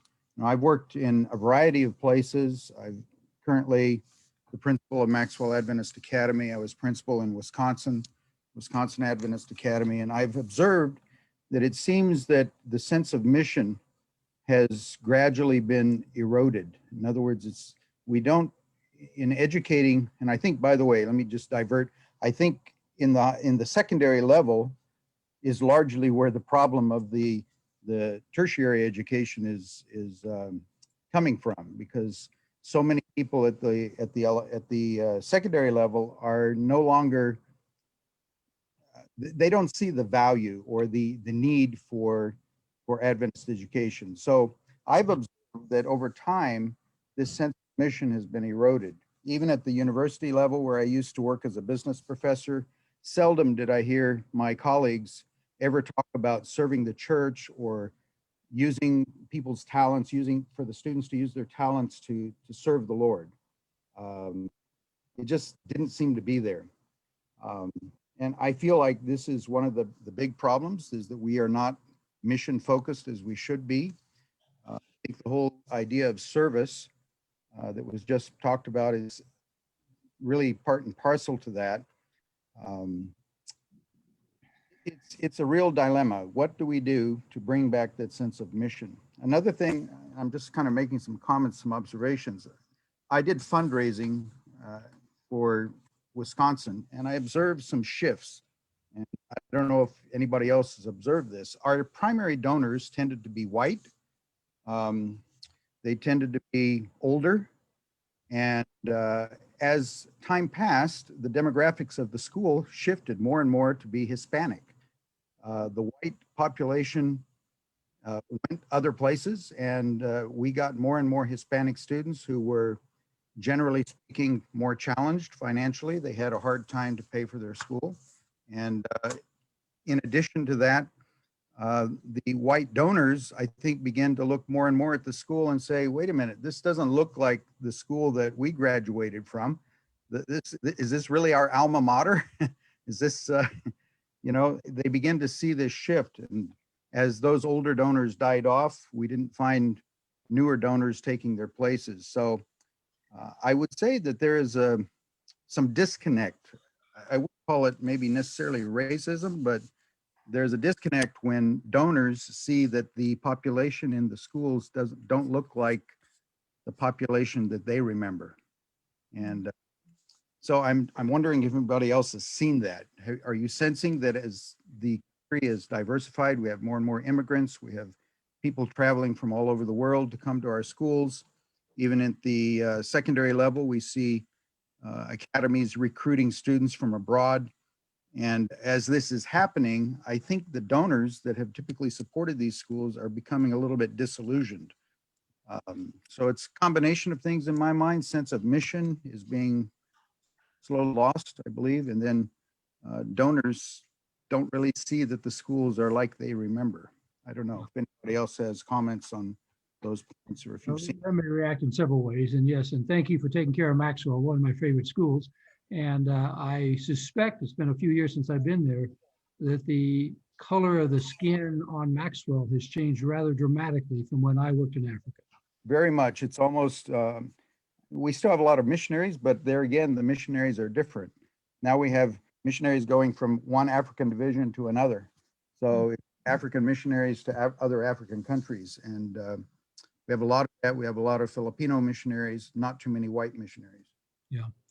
And my general comment is, I personally welcome the diversity and see that as a value to the church. I see it as a value to Loma Linda. We try to build on that, but it does change the financial base. And it often takes an immigrant to this country several generations to develop the financial base to where they can be liberal in giving. And that's just a reality that we all go through. And so back generations ago, my family went through that, and they all go through that. So I don't want to belabor the fact that we have diversity. It's here. It's going to be with us. It's going to happen more and more. And I think we need to figure out new funding models going to make that happen.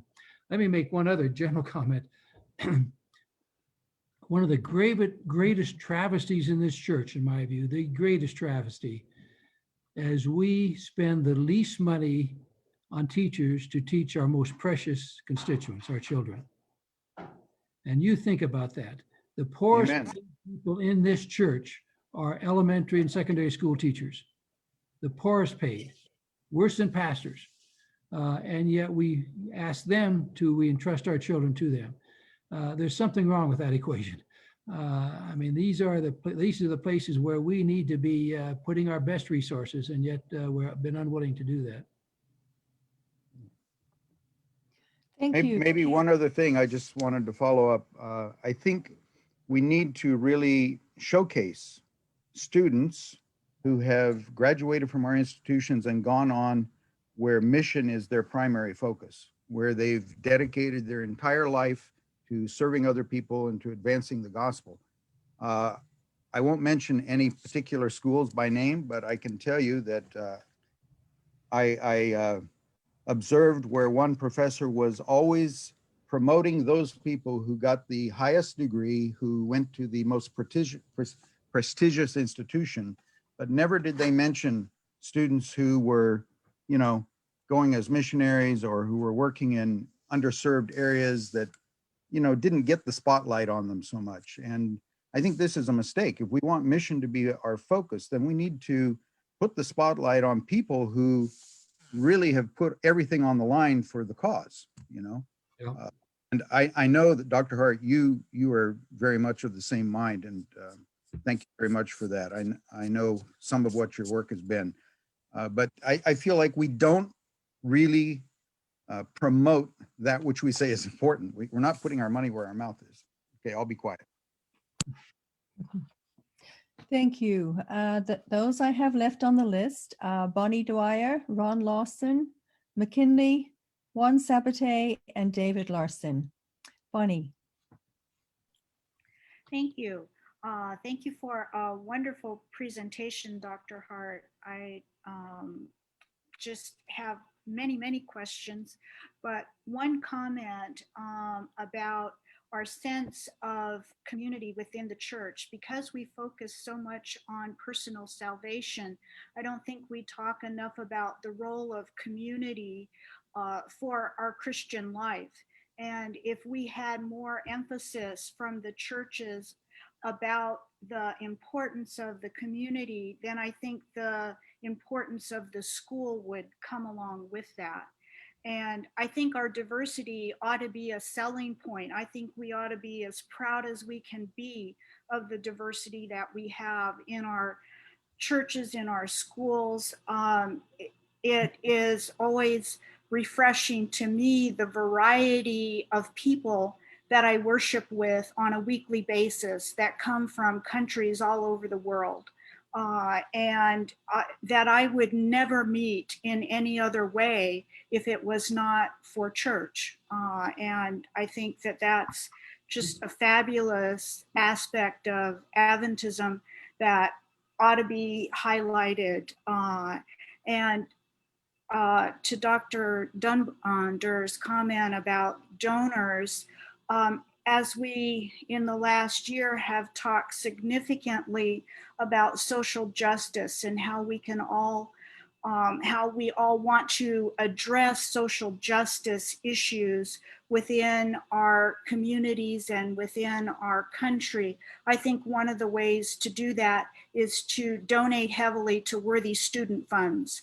and help as many people from as many different backgrounds as possible be involved in our schools. And the fact that the school doesn't look the same. My academy, I know, does not look like me anymore. I'm a proud graduate of Tacoma Academy, and the demographics there have shifted enormously, but it's still a terrific school, and it deserves as much support as one can give to our schools. I think we, as church members, need to realize that we have a role to play in saving our educational system. It isn't just going to come from a redesign of what the structure looks like. It needs the support of church members. So that's my little soapbox. Thank you, Bonnie. I agree with you totally. Well said. I see Larry Beeson's on here. The Adventist Health Study, monitoring the health of Adventists, ensuring their extended lifespan. When you control for everything else, diet, weight, everything else, there is some value in what was called religiosity. And I believe that is what you're talking about. It's the community. It's that social bonding that happens when religious groups get together, and that fellowship actually is measurable and extra years lived. So there's something really to that that's important. Thank you. Thank you. Ron Lawson.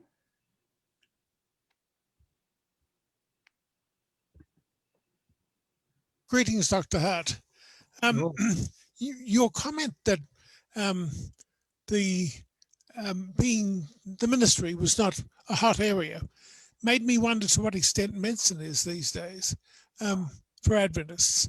And I'm wondering about the gradual decline of the number of Adventist students, but also about the quality of the students that you're comparing with the non-Adventists who are applying.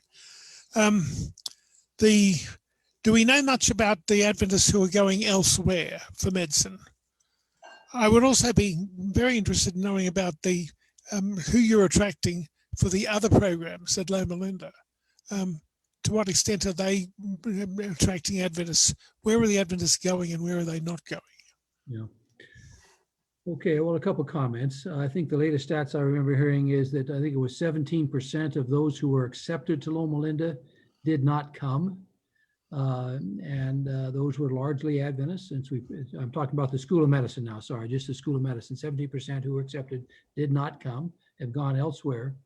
An interesting stat here, and I'm very proud of this, our beginning class in medicine is usually approximately 1 standard deviation below the national norm, because we accept as many Adventists as we think can make it. So there's many that are well above the national norm, but we go down to the point they think they can make it through. So our average is 1 standard deviation below the national norm when they start medical school. When they take step 1 boards at halfway through at their sophomore, they are at the national norm. And moving an entire class from below the national norm of standard deviation up to the national norm is huge. And that's an indication, I think, of the quality of teaching. By the time they take step 2 boards at the end of medical school, they're above the national norm. So there's something that can be said there about, I think, compassionate Christian education. Probably it's part of Bonnie's community, it's part of whatever. But students who are brought in, and again, I'm talking just about medicine here, but 75% Adventists brought in and nurtured, they do well. And they get some of the best residency spots in the country. They scatter all over. We often hear back that they go out, and wherever they go, whether it's Harvard or Mayo or wherever, they are some of the best prepared medical students that they have. So I think it says something about, and I've got some of my teachers here on the screens, so thank you, the quality of education, but it's also the quality of the mission commitment and the meaning of what they do that I think drives our students to a significant degree. So I think that's important. As far as the quality overall, I can tell you one of our most difficult choices in the mission committee, again, in medicine, when you got 5,000 applicants and you get, these people that come in with a master's or PhD and have done a Fulbright scholarship and this and that and the other thing and traveled the world applying to medicine. and you say, sorry, no, I've got an Adventist that I need to let in because they can make it. Those are tough calls. And we do that all the time with many, many students. Having said that, the 25% of other faiths we do bring in are absolutely top of the top, as you can imagine. They often end up being class officers. They often end up being the brightest people in the class because we've screened them out of such a broad pool to be accepted. What about the other programs? How many Adventists are coming to those? Somewhat similar, not as high. Dentistry is, I think, the next highest. Dentistry still is running about 60% Adventist overall. Some of the lowest ones are pharmacy. It's rather an interesting quirk of Adventist history. We had a hard time convincing Adventist kids to take pharmacy. I don't know whether it's kind of the church's position against taking pills or what it is. But when we started the School of Pharmacy 10 years ago, we had hardly any Adventists. Now we're up, I think, about a third of the class are Adventists. So it's gradually settling in. The other regional program, I call them regional programs. So a lot of the programs in allied health, nursing, dental hygiene, and so on, tend to be more regional draws, and the percentage of Adventists are lower in those. So overall, we're now at about 40%, but it varies widely by the program that you're in. Thank you. Thank you. McKinley? Thank you, Bonnie. Yes, Bronwyn. Thanks, Dr. Hart, for the information shared. I have a few observations with respect to the declining enrollment and the prospects of Adventist higher ed. I hope you can comment on them. First, I wonder if we Adventists limit our appeal and impact by what might be called or described as self-defeating modesty. My observation is that we Adventists tend not to promote our work and accomplishments. And with that kind of a mindset, how might others get to know about the great value Adventist education have to offer in the marketplace of educational opportunities? One example, a political leader in Southern California that is of my acquaintance had never heard about Loma University, which surprised me. And I, in the conversation, gave all kinds of hints to this person, and they could not identify this university. Another comment here is with respect to expanding the recruitment pool, might broadening the disciplines at our premier schools to other professions likely help expand that recruiting pool. And here I'm thinking about engineering and environmental professions. To that extent, might merging LLU and La Sierra University have some value?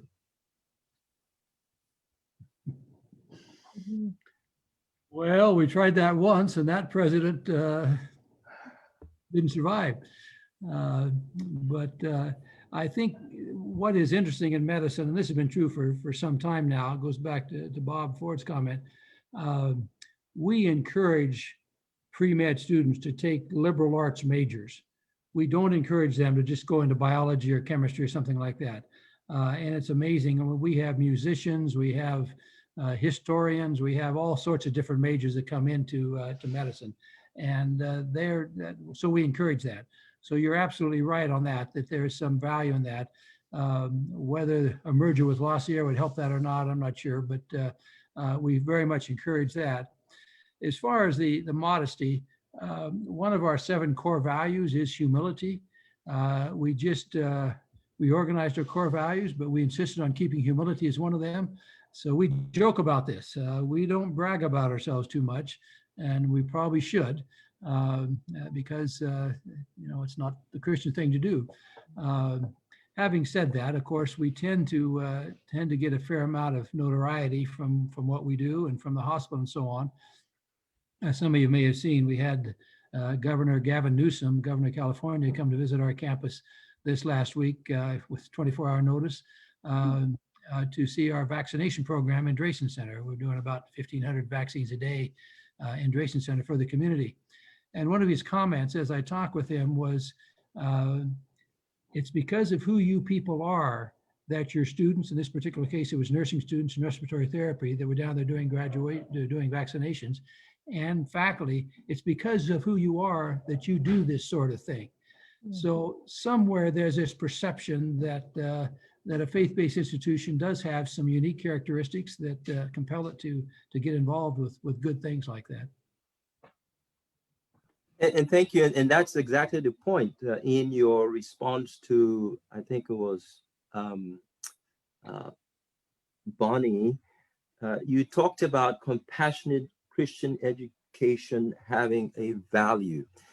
And I understand the modesty thing or the humility thing, but at the same time, I think that tends to sometimes work against us. I don't know that talking about the great value of Adventist education undermines our commitment to being humble people, or serving as an example as humble people. But yet at the same time, we've got these great accomplishments, and my experience is that not too many people know about them. One quick example here would be, say, in the area of dietary practices and vegetarianism.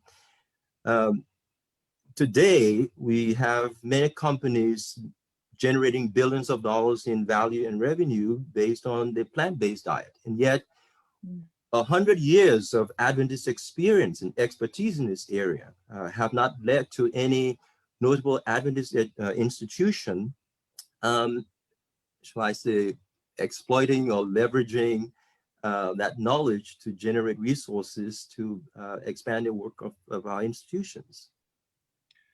Yeah, and I get that point. And we, of course, talk about that a lot here. I mean, I give many times the comment, the world has stole our thunder. You know, how terrible this is. We should be the ones out there in front of doing all this. My general response is, bless them. We've succeeded. They've learned, they've picked our thing up and are running with it. So I don't feel bad about many people promoting a vegetarian diet or something else. I do feel bad that we have not been as far in the front of research on this as I'd like, although the Adventist Health Study has done an awful lot. In fact, much of the research coming out now is basically repeating what Larry and colleagues said 10, 15 years ago, the benefit of some of these things. So, but it takes a while for that to soak in. The other thing on marketing, and I personally struggle with this, do we put up a billboard on the 10 freeway saying, come to Loma Linda, like Azusa Pacific and Cal Baptist and everybody else does? If I'm worried about the Adventist proportions, then what I'm doing is just seeking more non-Adventists to apply. True. Yes, I think I can appreciate that. At the same time, if more non-Adventists apply, they also provide an opportunity for sharing, I think. Thank you. And we've actually started to do that. We actually run some radio and TV ads recently. Our new slogan is "Heroes Made Here." And we've been out there publicly on it, but that's a discussion on campus, is what's this going to do to our proportionality when we advertise more broadly. Thank you. McKinley, I don't know whether you have heard of Sanitarium in Australia, but they are an Adventist-run company. The factory was on the Avondale College when I was there and had been for many years, and they're still going. So Australia can claim one very important company. Great for Australia. Thank you. Just a moment. John Ricewig, I will put you on the list. One Sabate, then David, and then Dr. Ricewig. I appreciate, Dr. Hart, what you presented, and I pay attention to the order of your presentation.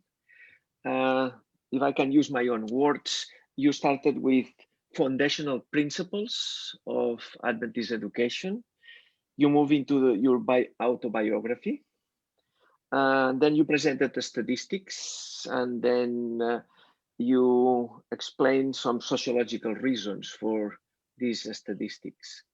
I have much to say because I like the sociology of religions, but I just not going to touch on all of these things. I would like to make a comment and a question, and is related to the first point, which I think is the one that I enjoy the most, the foundational principles.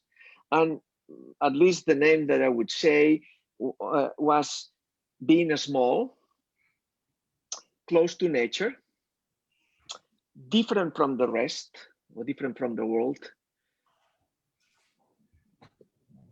My question is, I grew up in a big city, Barcelona, and I can relate to some of your experiences in the Adventist school that was really supported very heavily by, the church members.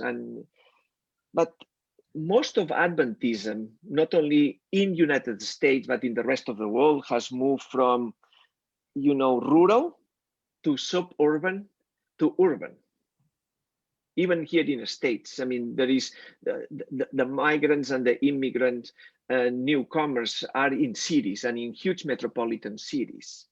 So my question is, and a reflection, I mean, I'm not trying to you to have all the answers, but these, what I would say, foundational principles, are only all principles what happened in the past? I mean, can we retain some of these principles in our education to make added value and continue to be unique? I mean, to be small, to be close to nature, to be different from the rest? Or are we now big, far from nature, and also doing everything, I mean, to compete with everybody and not focusing on our particular idiosyncrasies? Yeah, Duan, I mean, you raised some very good questions, and I recognize that. That's why I kind of shared my personal history. I'm not sure we can recreate that anymore. It is happening to some degree, of course. Some families do that, but a lot of families that need to stay where employment is and where other things are. Part of my point is I think we've got to figure out how to capture the values that came out of those, even in an urban setting. And I personally, some of you know, I'm a farmer, I'm a gardener. I want to be outside. I want to be taking care of my garden and fruit trees and animals and so on. I think there's something powerful in that. And so I would like to think that urban gardens, we started one in San Bernardino now, other sorts of things are part of therapy, are part of wholeness. And so I think it's going to take more. Back in the old days, we did it because we had to. Now it's got to be more intentional. But I think it can happen still, and I would urge us to try to do that.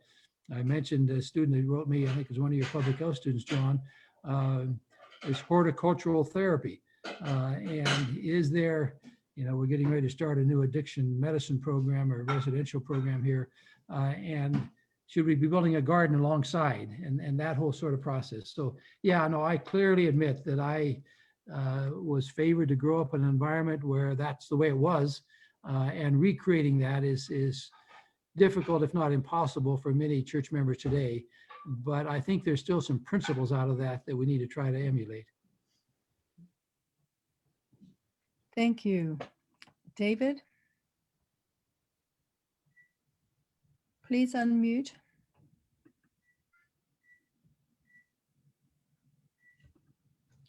Sorry, let's go to Dr. Reiswig first. Okay. I came in late and I just wondered if you had addressed the fact that there's so many more medical colleges now, universities in California. I was amazed when I looked at the JMA and saw all of the number of colleges.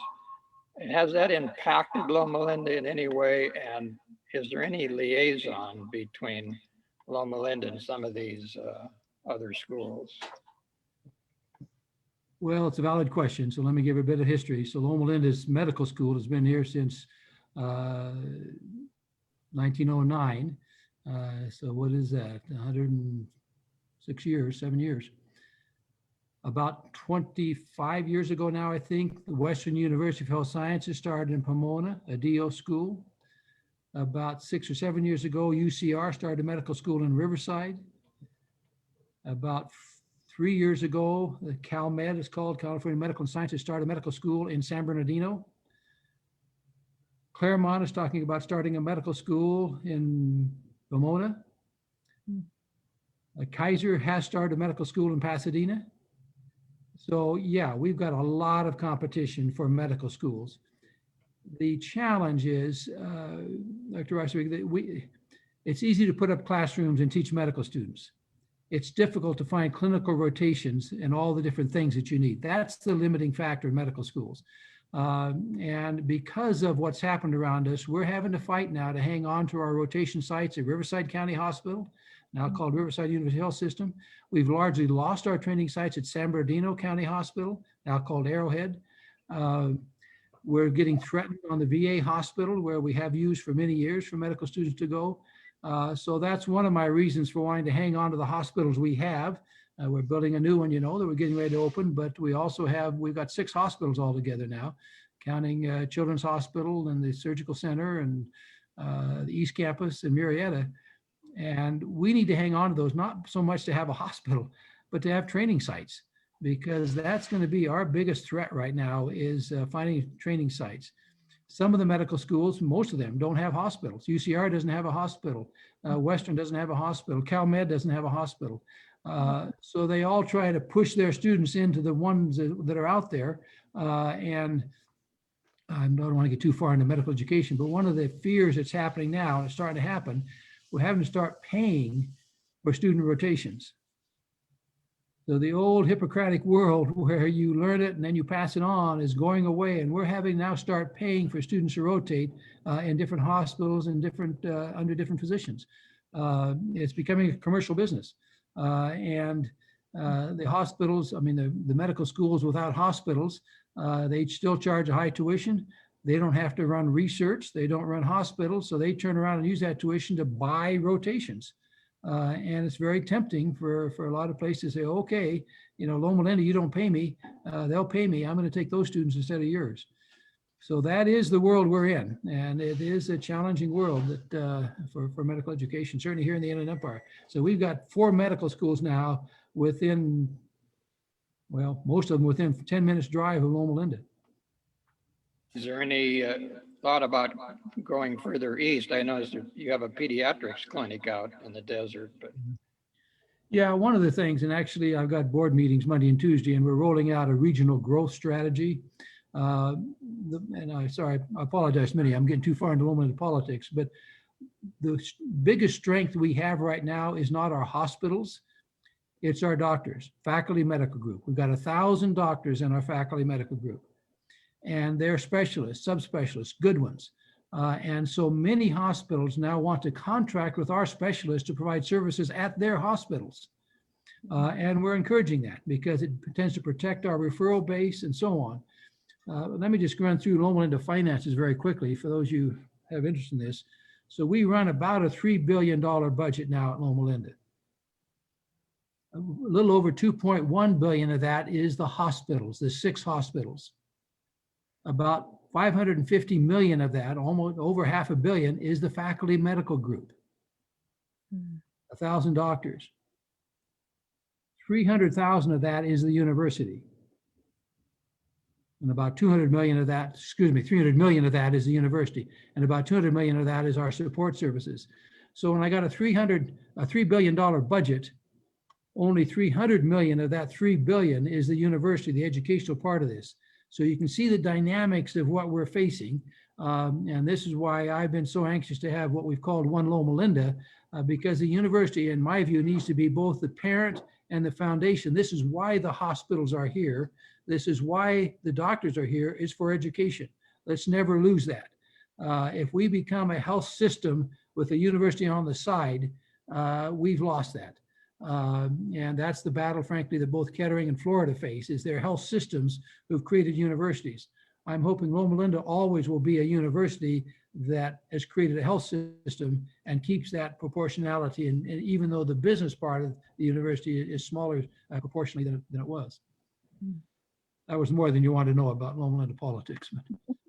Well, thank you. Dr. Hart, I'm sure COVID has affected this, but do you have an anticipated date for the opening of the new hospital? August 8th.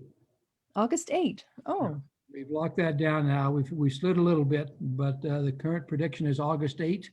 And the COVID numbers in San Bernardino and Riverside County keep going down. We were at, I think it was 50 COVID patients in our system this morning, which is down from a max about 8 weeks ago of 342 COVID patients we had in the Loma system.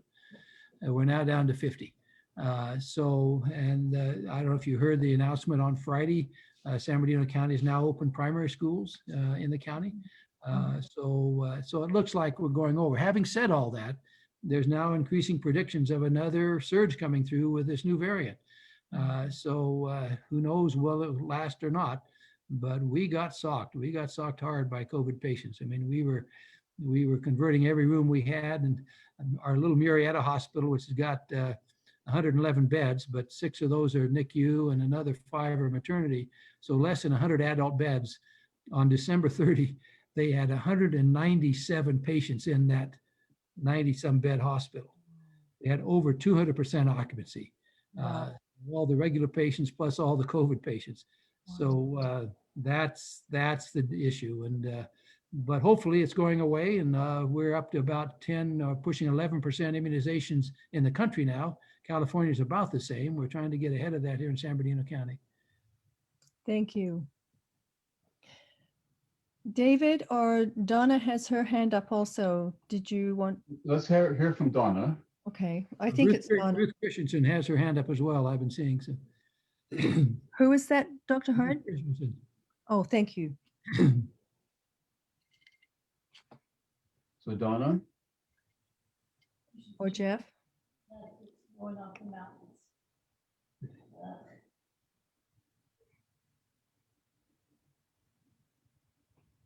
Donna, are you there?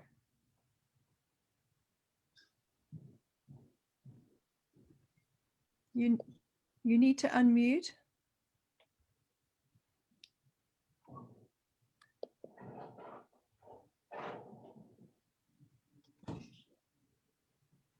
They're unmuted, but we're not hearing anything. David, why don't you go ahead while they sort that out? Okay, I'm sorry we had a late start for several reasons. One of which is I didn't get to hear the first part of Dr. Hart's presentation, but I'll pick that up later. And I thank him for being with us, finding time for us in his very, very busy schedule. So thank you, Dick, we really appreciate it. Another reason why I regret not being here on time is that I had a text I wanted to read at the outset, but I'll read it now as our benediction. And so when I'm done with this, let's just say amen, unless Donna is on board. Is she? I don't know, but Ruth Christensen has a question. Okay, let's do that. I'd like to have this scripture as our benediction. Ruth. Just a minute. I'm going to try to speak well, but I've had surgery recently on my throat, so I'm not speaking as easily as I wish. You're doing fine. Are you hearing me okay? Yes, you're doing fine. Thank you. About 30 years ago, somewhere in that span, I was on the General Conference Executive Committee, and they had a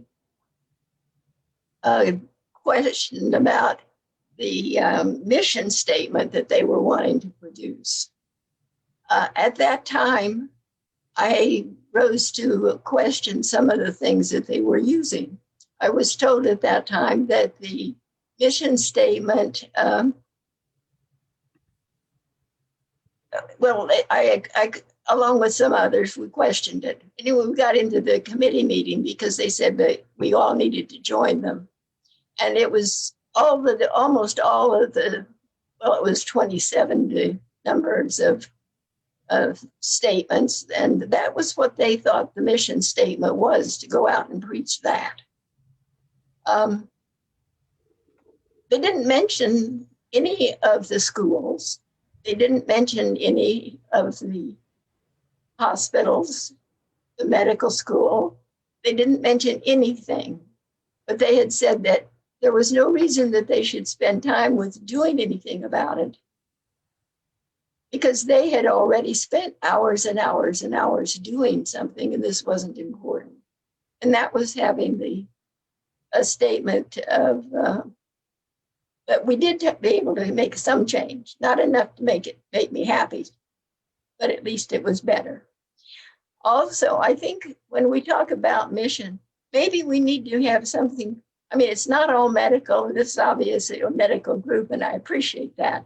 Most of my family comes from having gone to through medical school or nursing school. But our mission isn't just medical. It isn't just Adventist even. It's being a better person, being a better individual. I had 2 children that went through Walla Walla University. One went through education and then spent 5 years in South Dakota at an Indian reservation teaching.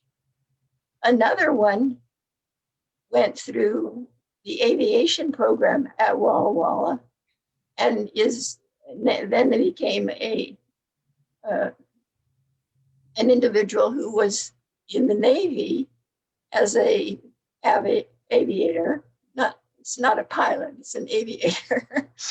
And now he's leaving that work. But these folks and they wanted to be helped when they got married. They weren't married Adventists, but no Adventist would marry them. So we had to go with someone else. So there's some problems with and then my grandchildren were saying, well, the women don't want to go to an Adventist church because women are not important. So there are lots of areas where we need to pay attention to what is going on, and or they don't believe in science. Well, at least in some places, that's an issue. If the science is not important, they don't want to be an Adventist. So we have some big issues to deal with, and I just wanted to mention some of the things that we need to also pay attention to. So, but I'm coming to this class because I like the people who are here, and I like what you're talking about, and I appreciate it. I've especially appreciated what you've been saying. Thank you. Like your cousin too. Go ahead and say hi. Hi. Let's leave the door. We're on one. Donna's here. Yes, Donna, did you have a question? Well, it was just a small thing, Dick, but unfortunately, my daughter's somebody who went to one of the other medical schools. She graduated from Walla Walla and then ended up at the University of Washington for just a variety of reasons. But they had a program there where basically anybody who wanted to be a faculty member at the University of Washington could just kind of sign up. So they had a lot of physicians in the community who weren't formally a member of, say, a faculty medical group, but who wanted to teach and who really wanted students to rotate through their offices. In fact, at that time, Bob was doing orthopedic surgery and he wanted, but he wasn't somehow, cleared. And I wondered if that might not be a good way to get some students out from the mothership into some of the areas where people really want to teach and have good positions. Yeah, no, that's a good point, Donna. We seek to do that. We're actually in the process now of spreading our electronic medical record out to a number of other physicians' offices, which connects them in as well and makes them feel part of the system. So we need to do more of that. Unfortunately, big companies, Optum, others are moving into the Inland Empire and buying up practices and everything else. So controlling allegiance of doctors in different ways. But yeah, no, you make a good point. Okay. Thank you. Thank you, David. That's all I have on my list. Okay, here's the text I wanted to read. It's from Hebrews 11, and it's about faith. And as you know, in Hebrews 11, the opposite of faith is not doubt. the opposite of faith is cowardice.